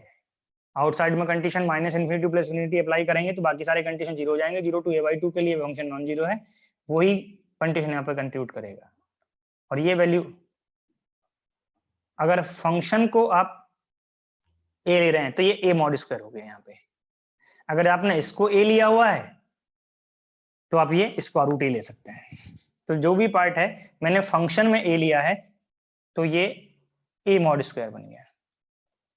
0 to a/2 dx must be 1, then a mod square should be 2/a, then a for positive or real choice 2/a। तो आपको न्यू वेव फंक्शन जब आप extra condition impose कर रहे हैं वो आपको पता चलेगा, that is square root 2/a for x lies between 0 to a/2 otherwise 0। अब आप यहां से चेक कर सकते हैं कि जब इससे मॉड स्क्वायर करके प्रोबेबिलिटी किसी पर्टिकुलर पोजीशन पे फाइंड करेंगे 0 to a/2 प्रोबेबिलिटी सेम आएगा। तो आपको कंडीशन इंपोज किया हुआ था प्रॉब्लम में, एक्स्ट्रा कंडीशन, उससे आपने वेव फंक्शन फाइंड कर लिया। Some time like these wave functions given होंगे। अभी तक कंडीशन दिया हुआ है, जितनी प्रॉब्लम मैंने डिस्कस की है वहां पे कंडीशन से वेव फंक्शन आप फाइंड कर रहे हैं। अब प्रॉब्लम में पूछा है probability of finding the particle in nth state. अब आप चेक करिए यहाँ पे ये n पे डिपेंडेंसी नहीं है, ये तो एक सिंगल स्टेट हो गया। n कहाँ पे है, ओल्ड बॉक्स में n है, तो आप चाहे सुपरपोजिशन नोट करें चाहे डायरेक्ट कोएफिशिएंट फाइंड कर लें। तो आपको फाइंड करना है nth स्टेट के लिए प्रोबेबिलिटी, तो this term is psi n star x phi x dx integration over all space. अब आप चाहें तो फिर से Cn कैसे फाइंड हुआ वो आप चेक कर सकते हैं। जो स्टेट हायर है phi x सिंगल था, स्टार्टिंग में चेक कर लीजिए, अब से पहले ओल्ड बॉक्स के लिए जब कंडीशन इंपोज कर रहे थे तो वहां पे मेंशन था कि ग्राउंड स्टेट है या फर्स्ट स्टेट है। अब की बार मेंशन नहीं है, तो पार्टिकल किसी भी स्टेट में हो सकता है। तो जब मोर स्टेट्स का सुपरपोजिशन करेंगे तो ये फॉर्म बनेगा। तो C1 psi 1 plus C2 psi 2 plus C3 psi 3 nth term Cn psi n। तो हमें Cn का कोफिशिएंट फाइंड करना था, तो psi n के कॉम्प्लेक्स कंजुगेट से मल्टीप्लाई किया और इंटीग्रेशन ओवरऑल स्पेस कर दिया। जिस स्टेट में प्रोबेबिलिटी निकालना है उसका कॉम्प्लेक्स कंजुगेट है इंटीग्रल के इनसाइड में, या आप ब्रैकेट से फाइंड कर सकते हैं। जिस स्टेट की प्रोबेबिलिटी निकालना है उसका ब्रा वेक्टर, और जिसमें मेजर कर रहे हैं उसका कैट वेक्टर। फिर आप इसको इंटीग्रल फॉर्म को ओपन कर सकते हैं, चाहे जैसे आप उसको रिलेट कर लीजिए। बाकी ये एक्सपेंशन की ऑल टाइम जरूरत नहीं है, जस्ट ये शो करने के लिए, ये आपको कंफर्म करने के लिए कि कोफिशिएंट फाइंड करके मॉड स्क्वायर करना है, इसलिए आपको यहाँ पे मैंने एक्सपेंशन सुपरपोजिशन पार्ट बताया। बाकी तो ये कोफिशिएंट डायरेक्ट डेफिनेशन आपको पता है, उसमें प्लेस करके फाइंड कर लीजिए। अब ये लिमिट क्वेश्चन के डेफिनेशन के कॉरस्पॉन्डिंग वेव फंक्शन के डेफिनेशन के कॉरस्पॉन्डिंग ओपन करिए। -∞ to 0 दोनों वेव फंक्शन 0 हैं, psi n स्टार भी और phi भी। ओनली नॉन जीरो कंडीशन बनेगा 0 to a/2 के लिए। psi n star that is square root 2 by a sin n pi x by a। phi x इज रूट 2 by a, तो ये स्क्वायर हो गया, इस टर्म पे कोफिशिएंट पे स्क्वायर हो गया, तो ये स्क्वायर रूट एलिमिनेट हो गया। साइन का इंटीग्रल किया तो minus cos n pi x by a divided by n pi by a, limit 0 to a/2।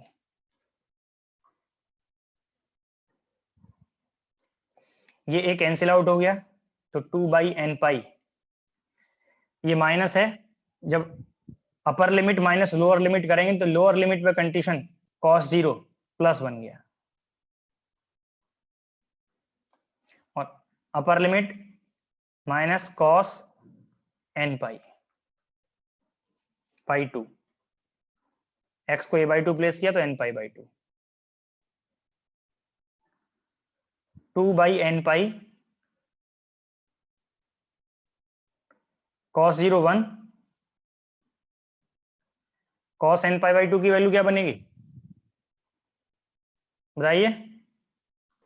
Sir n पे डिपेंड कर सर इवन के लिए हाँ 1 जी, और ऑड के लिए 0। हाँ, तो ये ऑल टाइम ऐसा ना करें कि इसको 1 कर दें या -1 कर दें या 0 कर दें, वो डिपेंड करेगा n पे। तो ये cos n पाई बाई 2 ऐसा रख लीजिए, ये कोफिशिएंट मिल गया आपको। अब इसका मॉड स्क्वायर से प्रोबेबिलिटी निकल जाएगी। प्रोबेबिलिटी फॉर nth स्टेट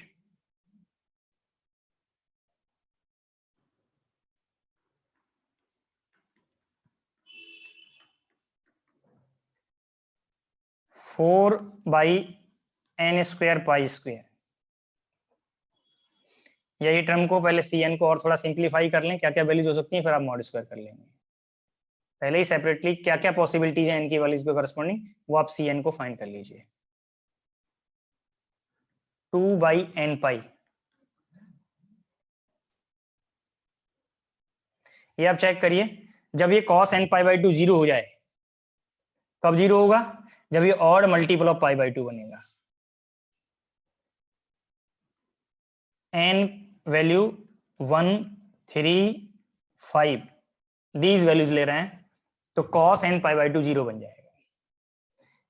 अब नेक्स्ट पॉसिबिलिटी, जब ये इवन बनेगा, n वैल्यू इवन बनेगा, तो cos n पाई बाई 2 जरूरी नहीं कि 1 बने, ये -1 भी हो सकता है और +1 भी हो सकता है, तो ये वैल्यू ऐड भी हो सकता है और डिफरेंस भी बन सकता है। अब आप कंपेयर करिए ये cos n पाई बाई 2 -1 कब कंट्रीब्यूट करेगा? जब ये कंट्रीब्यूशन पाई 3 पाई 5 पाई बन जाए। 3 पाई कब बनेगा? पाई कब बनेगा? जब ये आप 2 के मल्टीपल में रिजल्ट ले रहे हैं।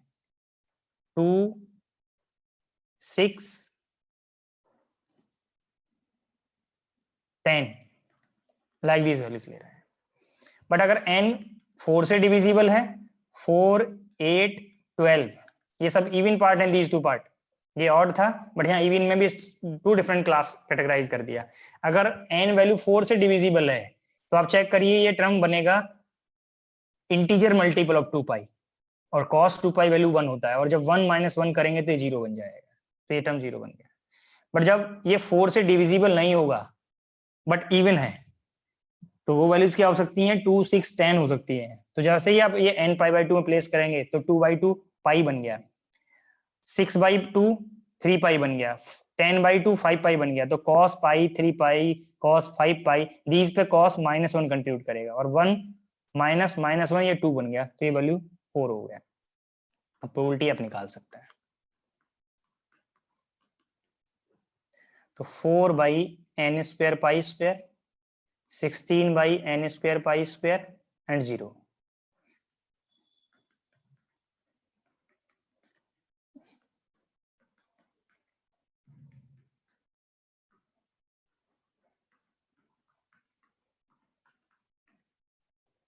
तो लाइक दीज आप कंपेरिजन करके प्रोबेबिलिटी को फाइंड कर लेंगे। ऐसा हो सकता है कि एग्जाम में किसी एक पर्टिकुलर n के लिए पूछा होता, तो वो n किस कंडीशन में, क्या कंडीशन फॉलो करता है, उसके अकॉर्डिंग ये न्यूमेरिकल वैल्यू वहां पे फाइंड कर सकते हैं।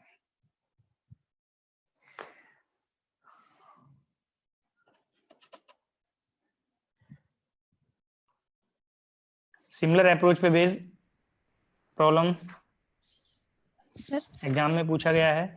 सर हाँ जी, हाँ सर, बोल रही हूँ कि इस क्वेश्चन में जैसे पहले यहाँ पर बोला गया था कि left half of the world में इज इक्वली प्रोबेबल, जी। तो राइट हाफ में क्या मतलब राइट हाइप पे कंडीशन दिया ही नहीं, तो उसका हमें आइडिया ही नहीं है कि, अच्छा इसीलिए 0 ले लिए। इसलिए 0 ले लिया। Okay okay sir. क्योंकि जो जहां पे रेस्ट्रिक्शन अप्लाई किया उसी में तो न्यू वेव फंक्शन बनेगा। जो वहाँ पर एक्स्ट्रा राइट, कंडीशन देखो, एक एक्स्ट्रा कंडीशन इंपोज करने से पहले का पोटेंशियल फॉर्म है, जहां पे हम वेव फंक्शन निकाले हैं साई एन, जो ओल्ड फंक्शन है। जब हमने एक्स्ट्रा कंडीशन इंपोज किया तो हमारा न्यू फंक्शन बनेगा, तो न्यू फंक्शन तो वहां पे ही बनेगा ना जहां हम कंडीशन इंपोज कर रहे हैं। वो 0 to a/2 के लिए, तो 0 to a/2 हमने फाइंड कर दिया। सिमिलर अप्रोच पे बेस्ड क्वेश्चन है पेज नंबर 48 पे, प्रॉब्लम नंबर 14।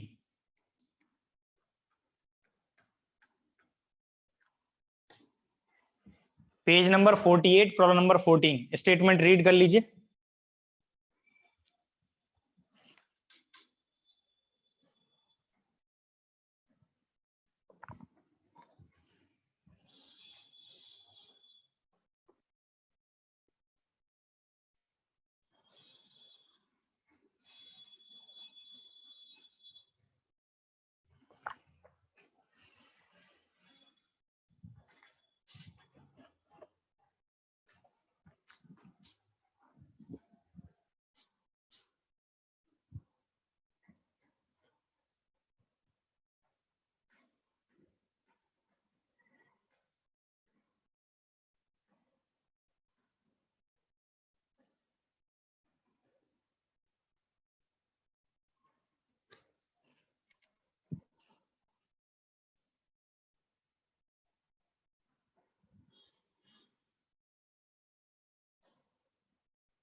सब हो गया। प्रॉब्लम लास्ट प्रॉब्लम से मैच करता है, सभी को कंफर्म है। मैंने जो प्रॉब्लम का स्टेटमेंट नोट करा, वहां कंडीशन दिया था, बट इस पर्टिकुलर प्रॉब्लम में आपको वेव फंक्शन दिया हुआ है। आपको ओल्ड बॉक्स का डेफिनेशन दिया है 0 infinite, if x lies between 0 to 1 potential 0, otherwise infinity। तो यहाँ पे विड्थ 1 दिया हुआ है, और जब विड्थ 1 है तो साई nx आपको पता चल गया है।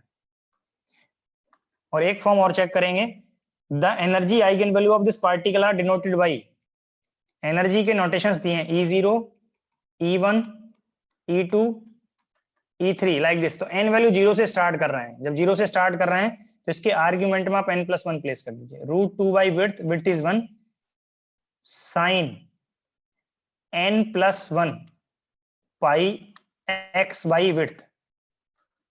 अगर आपको प्रॉब्लम को रिलेट नहीं करना है जो मैंने प्रॉब्लम डिस्कस किया, तो आप लाइक दिस स्टेप फॉलो कर सकते थे।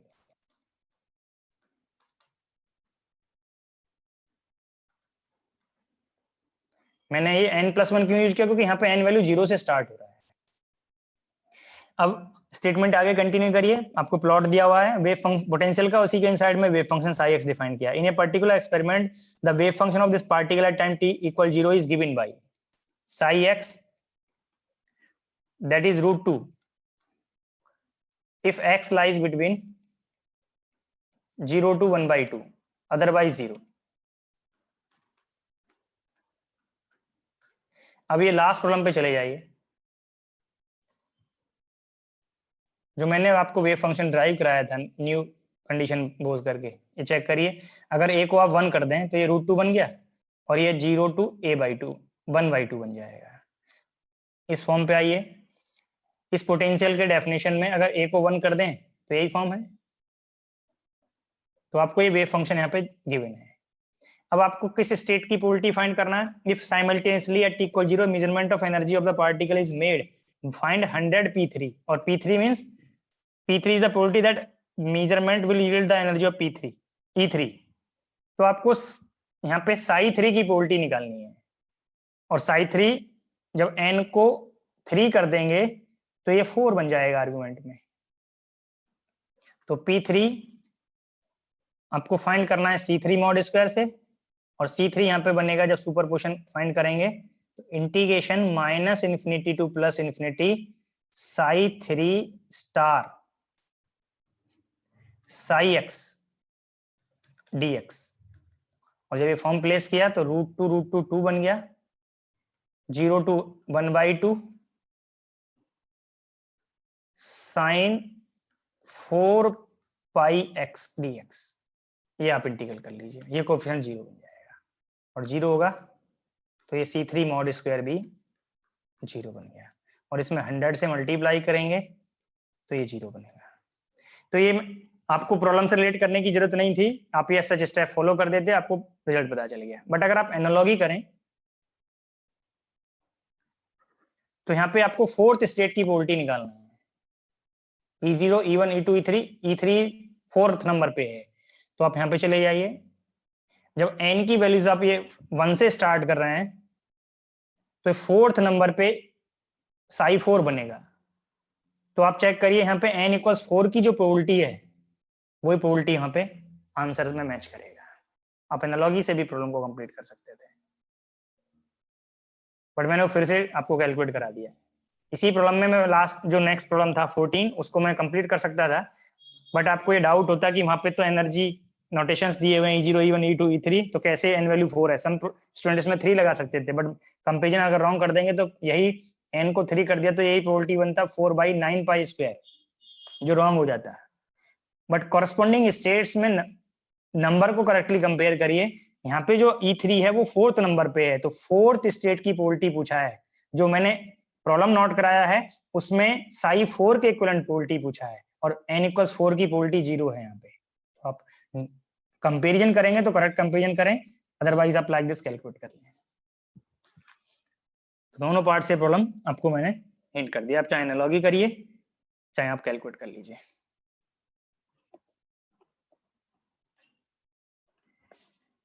Next problem,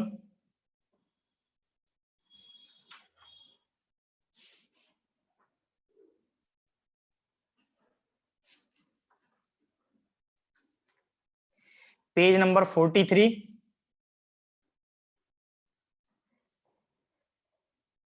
problem number 11।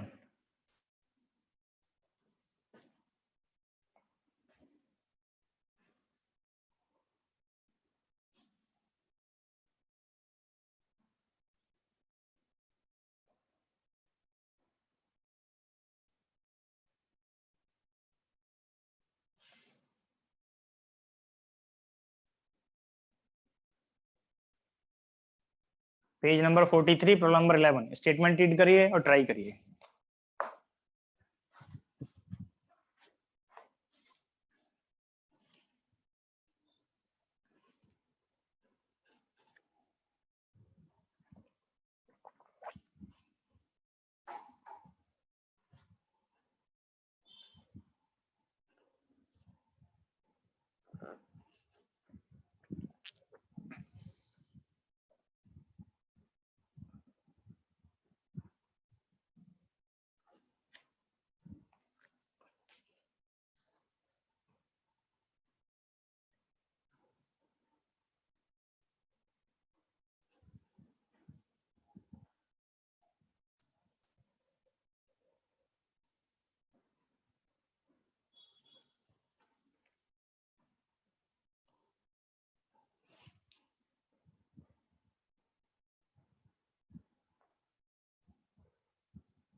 The normalized eigenfunction and eigenvalues of the Hamiltonian of a particle confined to move between 0 to a in one dimension। और यहाँ पे वेव फंक्शन दिया है, बट आप recall करिए, आपको नॉर्मलाइज फॉर्म मैंने कैलकुलेट कराया है, मोस्टली प्रॉब्लम में आप लोगों ने यूज भी कर लिया। तो जो गिवन फॉर्म है वेव फंक्शन का, वहां पे मिस्टेक है, ये नॉर्मलाइज नहीं है, √2 ये नॉर्मलाइज बनता है। तो करेक्ट फॉर्म ये यूज करके चलेंगे। ये इनसाइड द वेल आपको साइन फॉर्म बनेगा और आउटसाइड द वेल ये 0 बन जाएगा। तो स्टेटमेंट में जो इन्फॉर्मेशन दिया है उसमें माइनर करेक्शन है कि जो 2/a दिया है वेव फंक्शन का मल्टीप्लिकेटिव फैक्टर, साइन का मल्टीप्लिकेटिव फैक्टर, उसको √2 करिए तभी करेक्ट बनेगा। Energy n² π² h² by twice ma², ये करेक्ट दिया है। और ये जो प्रॉब्लम नंबर 11 है एसएच एग्जाम में पूछा है, उसमें सेम मिस्टेक था, इसलिए आप इसकी आंसर की अगर चेक करेंगे तो वहां पे आपको स्टार बना के छोड़ा हुआ है, बट प्रॉब्लम आप कंप्लीट कर सकते हैं क्योंकि आपको क्या मिस्टेक है वो कंफर्म हो गया, तो करेक्ट रिजल्ट आप फाइंड कर सकते हैं। Here respectively, here 1 2 3, suppose the state of the particle psi x a sin pi x by a multiplied by 1 plus cos pi x by a, और इसको सिंप्लीफाई करेंगे। a कांस्टेंट है, sin pi x by a plus sin pi x by a cos pi x by a को आप लिख सकते हैं sin 2 pi x by a by 2। अब इसको ऑर्थोनॉर्मल सेट में कन्वर्ट करने के लिए √2/a से मल्टीप्लाई कर लीजिए और √2/a से डिवाइड कर लीजिए, और √2/a से जब मल्टीप्लाई किया तो ये psi1 बन गया और ये psi2 बन गया। स्टेटमेंट कंटिन्यू करें। If a is normalization constant, if the energy of the particle is measured, the probability to get the result as pi² h² by twice ma² is x by 100, then what is the value of x? तो ये energy pi² h² by twice ma² कब मिलेगा? जब system psi1 में होगा। तो indirectly आपको energy E1 की प्रोबेबिलिटी फाइंड करने के लिए psi1 की प्रोबेबिलिटी फाइंड करना है।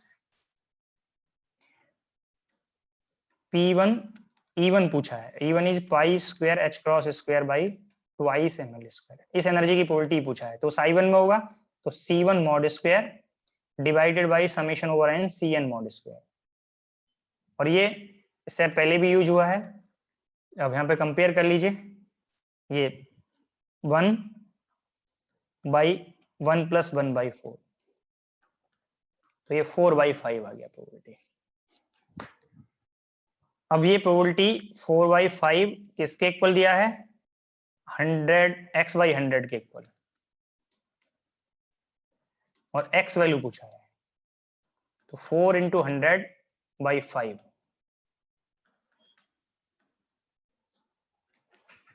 तो 80 वैल्यू बनेगा। देखो ये प्रॉब्लम सेम प्रॉब्लम आपको मैंने किसी अनदर पार्ट के लिए, ये प्रोबेबिलिटी पार्ट जो पूछा था, सारा पार्ट आपको पहले किसी और प्रॉब्लम में कंप्लीट हो गया था, मैं उस पार्ट का भी रेफरेंस दे सकता था। ये खुद से भी आप लोग कंपेयर कर सकते हैं। ये चेक करिए, सेम वेव फंक्शन है। ये पेज नंबर 41 पे जो प्रॉब्लम नंबर 23 था, 8/5 स्क्वायर रूट को कैपिटल ए कर दीजिए, सेम वेव फंक्शन है, सेम वेव फंक्शन है। अगर विड्थ के टर्म्स में इसको नोट करें, ए के टर्म्स में, यहाँ पे प्रोबेबिलिटी यही फॉर्म बन गया फिर से, psi1 + 1/2 psi2। ये प्रोबेबिलिटी आप लोगों ने 4/5 निकाला था, यहाँ पे फिर से 4/5 है वो। ओनली लास्ट में x की वैल्यू के लिए स्टेप फॉलो करना था। तो कंसेप्ट एक्सप्रेशंस रिपीट होते हैं, क्वेश्चंस समटाइम रिपीट हो जाते हैं, समटाइम जो स्टेप्स हैं वो तो रिपीट हो ही रहे हैं। तो इसलिए करेक्ट स्टेप आपको फॉलो करने आने चाहिए, मेथड आपका करेक्ट होना चाहिए।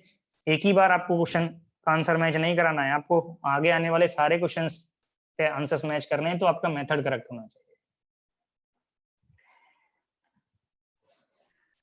सर ये आइगन स्टेट जो न्यू वाला दिया है साई एक्स के लिए, एनर्जी आइगन वैल्यू वही होगा जो मतलब प्रीवियसली था, वो चेंज नहीं होगा? फिर से बताइए सर जैसे साइन एन एक्स के लिए हम लोग का पास ये एक्सप्रेशन है ना, √2 sin n pi x / a, ये वेव फंक्शन के यहाँ तो करस्पॉन्डिंग ओल्ड और न्यू की बात ही नहीं है, यहाँ तो ओल्ड और न्यू की बात ही नहीं है। हमें पोटेंशियल दिया था, उससे वेव फंक्शन पता चल गया, जिस स्टेट में मेजर करना है वो भी दिया हुआ है। नहीं, मेरा सर ये क्वेश्चन है कि इस वेव फंक्शन के लिए जो साई Ix के x लिए। = a sin pi x / a वाला दिया है, हाँ जी, उसके लिए इससे भी एनर्जी इससे energy pi square h cross square by twice m square नहीं आएगा, इससे आपको एवरेज निकालना पड़ेगा।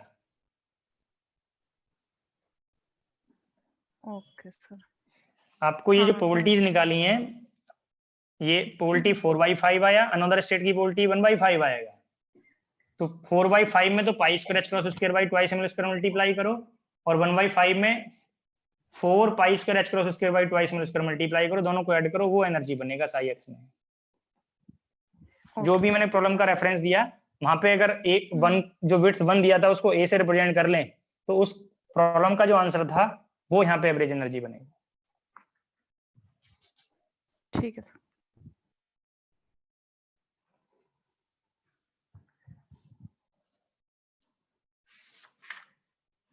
बाकी नेक्स्ट लेक्चर में डिस्कस करेंगे। किसी को कुछ पूछना है तो पूछ लीजिए।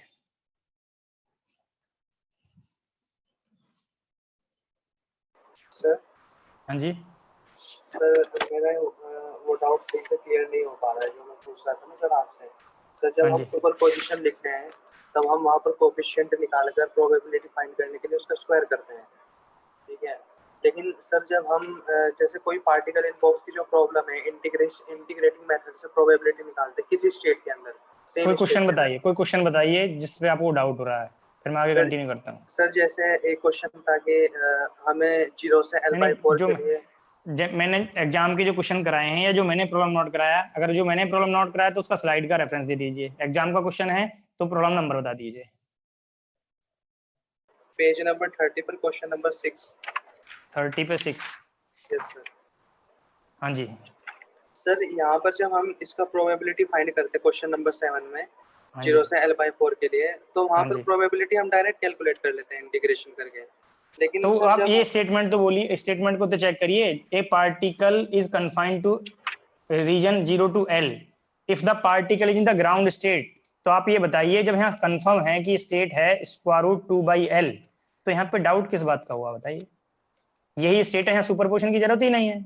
सुपरपोजिशन कब करते हैं? जब एक से ज्यादा स्टेट की पॉसिबिलिटी होती है।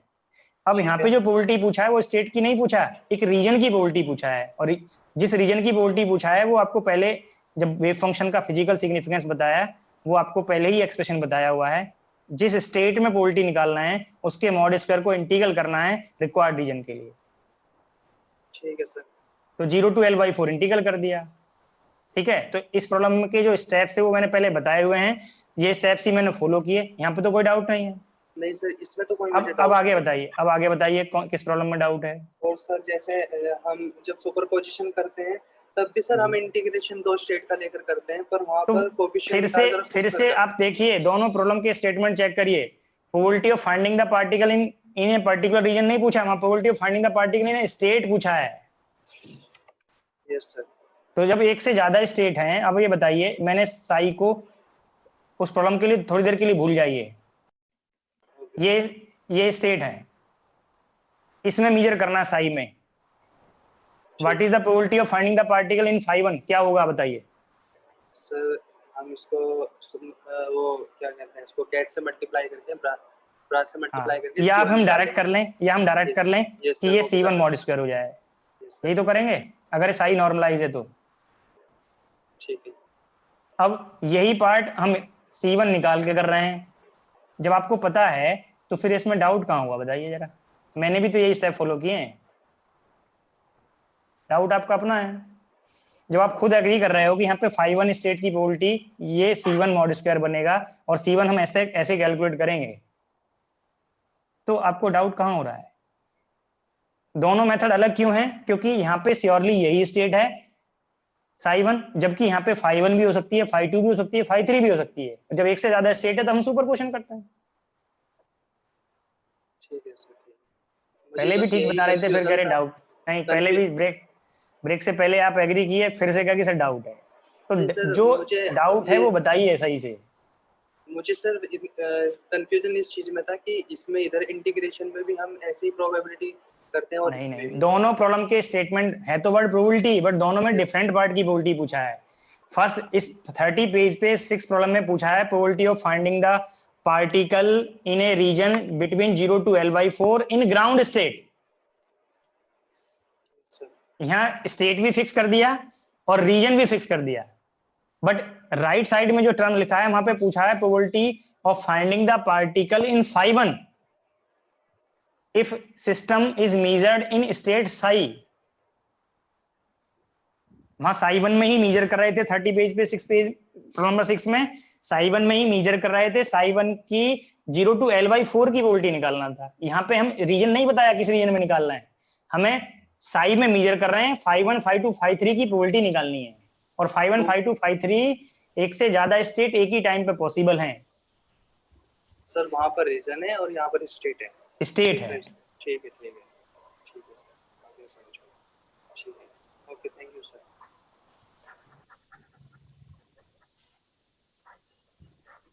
आपने वो क्वेश्चन कराया था ना जिसमें 0 to A/2 के लिए प्रोबेबिलिटी इक्वली प्रोबेबल थी। हाँ जी, वो क्वेश्चन पे मूव करना फिर एक बार।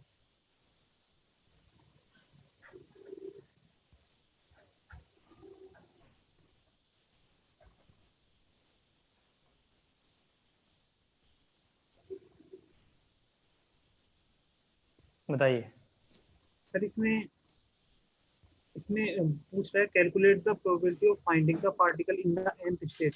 तो पहले स्टेट। पहले अब आप दोनों वेव फंक्शन पे जाइए। डाउट आप ये पूछ रहे हैं कि सर हम ओल्ड में निकालें या न्यू में निकालें, ऐसा मेंशन नहीं है। बट आप ये देखिए nth कंट्रीब्यूशन ओल्ड में है या न्यू में है। दोनों वेव फंक्शन कंपेयर करो, न्यू फंक्शन भी और ओल्ड भी। न्यू में आप चेक करिए पहले ओल्ड में। ओल्ड में यहाँ n आ रहा है तो n 1 2 3 4 स्पेसिफाई करके स्टेट का फॉर्म चेंज हो जाएगा। बट राइट में जाइए, जो आपका न्यू फंक्शन है यहाँ पे तो n की डिपेंडेंसी है ही नहीं। अगर आप यहाँ n लिख भी लें तो ये की तो सिंगल स्टेट ही तो बनेगा। n से इंडिपेंडेंट है। तो अगर दोनों में n होता तो बता दा कि न्यू के लिए निकाल रहे हैं या ओल्ड के लिए निकाल रहे हैं। ठीक है। और सर जैसे अगर ऐसे डिफाइन कर दे कि ये मतलब स्टार्टिंग में पार्टिकल ग्राउंड स्टेट में है, ऐसे बोल के चलिए। हाँ, तो पहले मेंशन कर देता तो तब यहाँ पे फिर ये जो वेव फंक्शन लिखा मैंने यहाँ पे श्योरली psi 1 आता, तब ये n होता ही नहीं। तो फिर nth स्टेट की प्रोबेबिलिटी 0 होती है। तब नहीं, nth को बताना पड़ेगा ना, nth में भी तो बना सकता है ना। अगर n 1 के इक्वल नहीं है, अगर n 1 के इक्वल नहीं है तब 0 हो जाएगा। स्टार्टिंग में बोल के चल रहा है कि ग्राउंड स्टेट में है पार्टिकल, और फिर उसमें कंडीशन इंपोज कर रहा है, और फिर वो बोल रहा है कि nth सेम कंडीशन है कोई और कंडीशन? सर यही कंडीशन इंपोज कर रहा है। हाँ, तो अगर आपसे पूछा जाए कि what is the probability of finding the particle in nth state but n not equals to 1, yes तब 0 हो जाएगी, ओके क्योंकि n तो एक नोटेशन है ना, जो 1 भी हो सकता है, 2 भी हो सकता है, 3 भी हो सकता है। Yes sir. सर एक चीज और थी, जैसे जी 1D पोटेंशियल बॉक्स है, तो हाँ जी। इसमें मोस्ट प्रोबेबल वैल्यू निकालने के लिए तो अपन सिंपली ये करते हैं कि कर्व में जो प्रोबेबिलिटी वाला कर्व, जो अपन वे फंक्शन वाला जो कर्व बनाते हैं, उसमें जहाँ नहीं, पे वे फंक्शन नहीं, वे फंक्शन नहीं, प्रोबेबिलिटी वाला कर्व। सॉरी प्रोबेबिलिटी वाला कर्व, हाँ जी, वहां पर जहाँ पे पीक मैक्सिमा हो रहा होगा, जहाँ पे हाँ। पीक बन रहा होगा, वो most probable value of position है। ये Yes. मैंने कर्व से बता दिया, प्लॉट से, साई मॉड स्क्वायर के प्लॉट से। But Yes. यही मैथमेटिकल पार्ट फॉलो करें तो प्रोबेबिलिटी को मैक्सिमाइज कर दीजिए। मैक्सिमाइज करने के लिए मेथड बताया हुआ कि फर्स्ट ऑर्डर डिफरेंशियल 0 करिए, सेकंड ऑर्डर को नेगेटिव चेक कर लीजिए। Yes sir. और सर जैसे एवरेज वैल्यू ऑफ पोजीशन पूछे तो उसके लिए दोनों अलग हैं, दोनों अलग है, दोनों वर्ड हाँ। अलग हैं। हाँ एवरेज सर, वैल्यू का मतलब है कि जब एक से ज्यादा वैल्यूज होंगी, उनका ऑन एन एवरेज क्या पार्ट बनेगा। ओके जब हमने बहुत सारे टाइम पार्टिकल की पोजीशन को मेजर किया, तो ऑन एन एवरेज क्या बना, ठीक है, वो एवरेज वैल्यू है। कभी वैल्यू 0 है, कभी पोजीशन a/4 है, कभी a/10 है, a/30 है, a/100 है, a/90 है, a 0 से a के बीच बहुत सारी पोजीशंस मिली, इनका एवरेज करके क्या रिजल्ट बना, वो एक्सपेक्टेशन वैल्यू है। बट अब इनमें हमने चेक किया कि सबकी प्रोबेबिलिटी जो मतलब a/3 है, वो एक ही बार नहीं मिलेगा, एक से ज्यादा बार मिलेगा। बट कितनी बार मिलेगा वो डिपेंड करेगा कि उसकी प्रोबेबिलिटी क्या है, ठीक है। अब हमने ये ग्रुप बना लिया, अलग अलग ग्रुप। अब जिस ग्रुप की प्रोबेबिलिटी सबसे ज्यादा होगी, वो most probable value of position. तो ग्राउंड स्टेट में जब हम मेजर करेंगे तो a/2 हमें सबसे ज्यादा बार मिलेगा, इसलिए वो मोस्ट प्रोबेबल है। बट ऐसा हमेशा नहीं होगा कि most probable value of position और एक्सपेक्टेशन मैच करें। ग्राउंड स्टेट में मैच कर रही है, स्टेट में नहीं होता है, नहीं मैच कर रही है वहां पे। सर जैसे एवरेज वैल्यू पोजीशन निकालते हैं, जैसे वो एक्सपेक्टेशन वैल्यू का निकाली थी, तो जैसे बॉक्स 0 से L में है, बॉक्स की जी। मतलब 0 से L है, तो जी। उसको 0 + L डिवाइड बाई 2 कर सकते हैं, मतलब ऐसे? नहीं कर सकते, हमेशा नहीं है। हमारी प्रोबेबिलिटी पोजीशन से इंडिपेंडेंट थोड़ा ही है, ओके दो ही वैल्यूज थोड़ी मिल रही हैं। इसीलिए जब आप चेक कर रहे हो तो मैंने एक पॉइंट बताया है, हम जीरो, आप एक इजी पार्ट पे जा रहे हो कि सिर्फ दो ही वैल्यूज मिली, 0 और L, उसको हाफ कर दिया है। बट वैल्यू तो L/4 भी मिलेगा, L/10 भी मिलेगा। बट वो L/2 होने का रीजन क्या है कि जो प्रोबेबिलिटी कर्व है, जब इस पॉइंट के अबाउट चेक करोगे, एक पॉइंट आपने यहाँ पे लिया और एक पॉइंट यहाँ पे लिया, ये L/2 से जितना माइनस है उतना ही ये प्लस है। ओके मैंने इसको लिख दिया, इस रीजन, इस पॉइंट को L/2 माइनस x0 और इसको लिख दिया L/2 प्लस x0। क्लियर है? Yes sir. अब इन दोनों पॉइंट पे हमें प्रोबेबिलिटी के कर्व से पता है कि प्रोबेबिलिटी वैल्यू मैच करती है। Yes sir. इसको मैंने x1 लिख दिया, इसको x2 लिख दिया, ठीक है। तो हम एवरेज निकालने के लिए सिर्फ दो ही पार्ट बता रहा हूँ, बाकी तो सारे इंक्लूड करने पड़ेंगे 0 to L तक। मैं अभी सिर्फ दो पार्ट बता रहा हूँ यहाँ पे, साई x2 मॉड स्क्वायर, और इसमें इनकी पोजीशन भी मल्टीप्लाई करोगे। Yes sir. मगर जब ये इन दीज पॉइंट पे ये प्रोबेबिलिटी मैच करती है तो ये मैंने कॉमन ले लिया। अब जब ये मल्टीप्लाई, इनको ऐड करोगे तो क्या पार्ट बन गया, तो ये कंडीशन हट गया। तो ये क्या पार्ट किससे मैच करता जा रहा है, L/2 का। बाकी ये कंडीशन और आ जाएगा यहाँ पे, जिसके अबाउट सिमेट्रिक है प्रोबेबिलिटी कर्व, उसको अप्रोच करेगा एवरेज वैल्यू,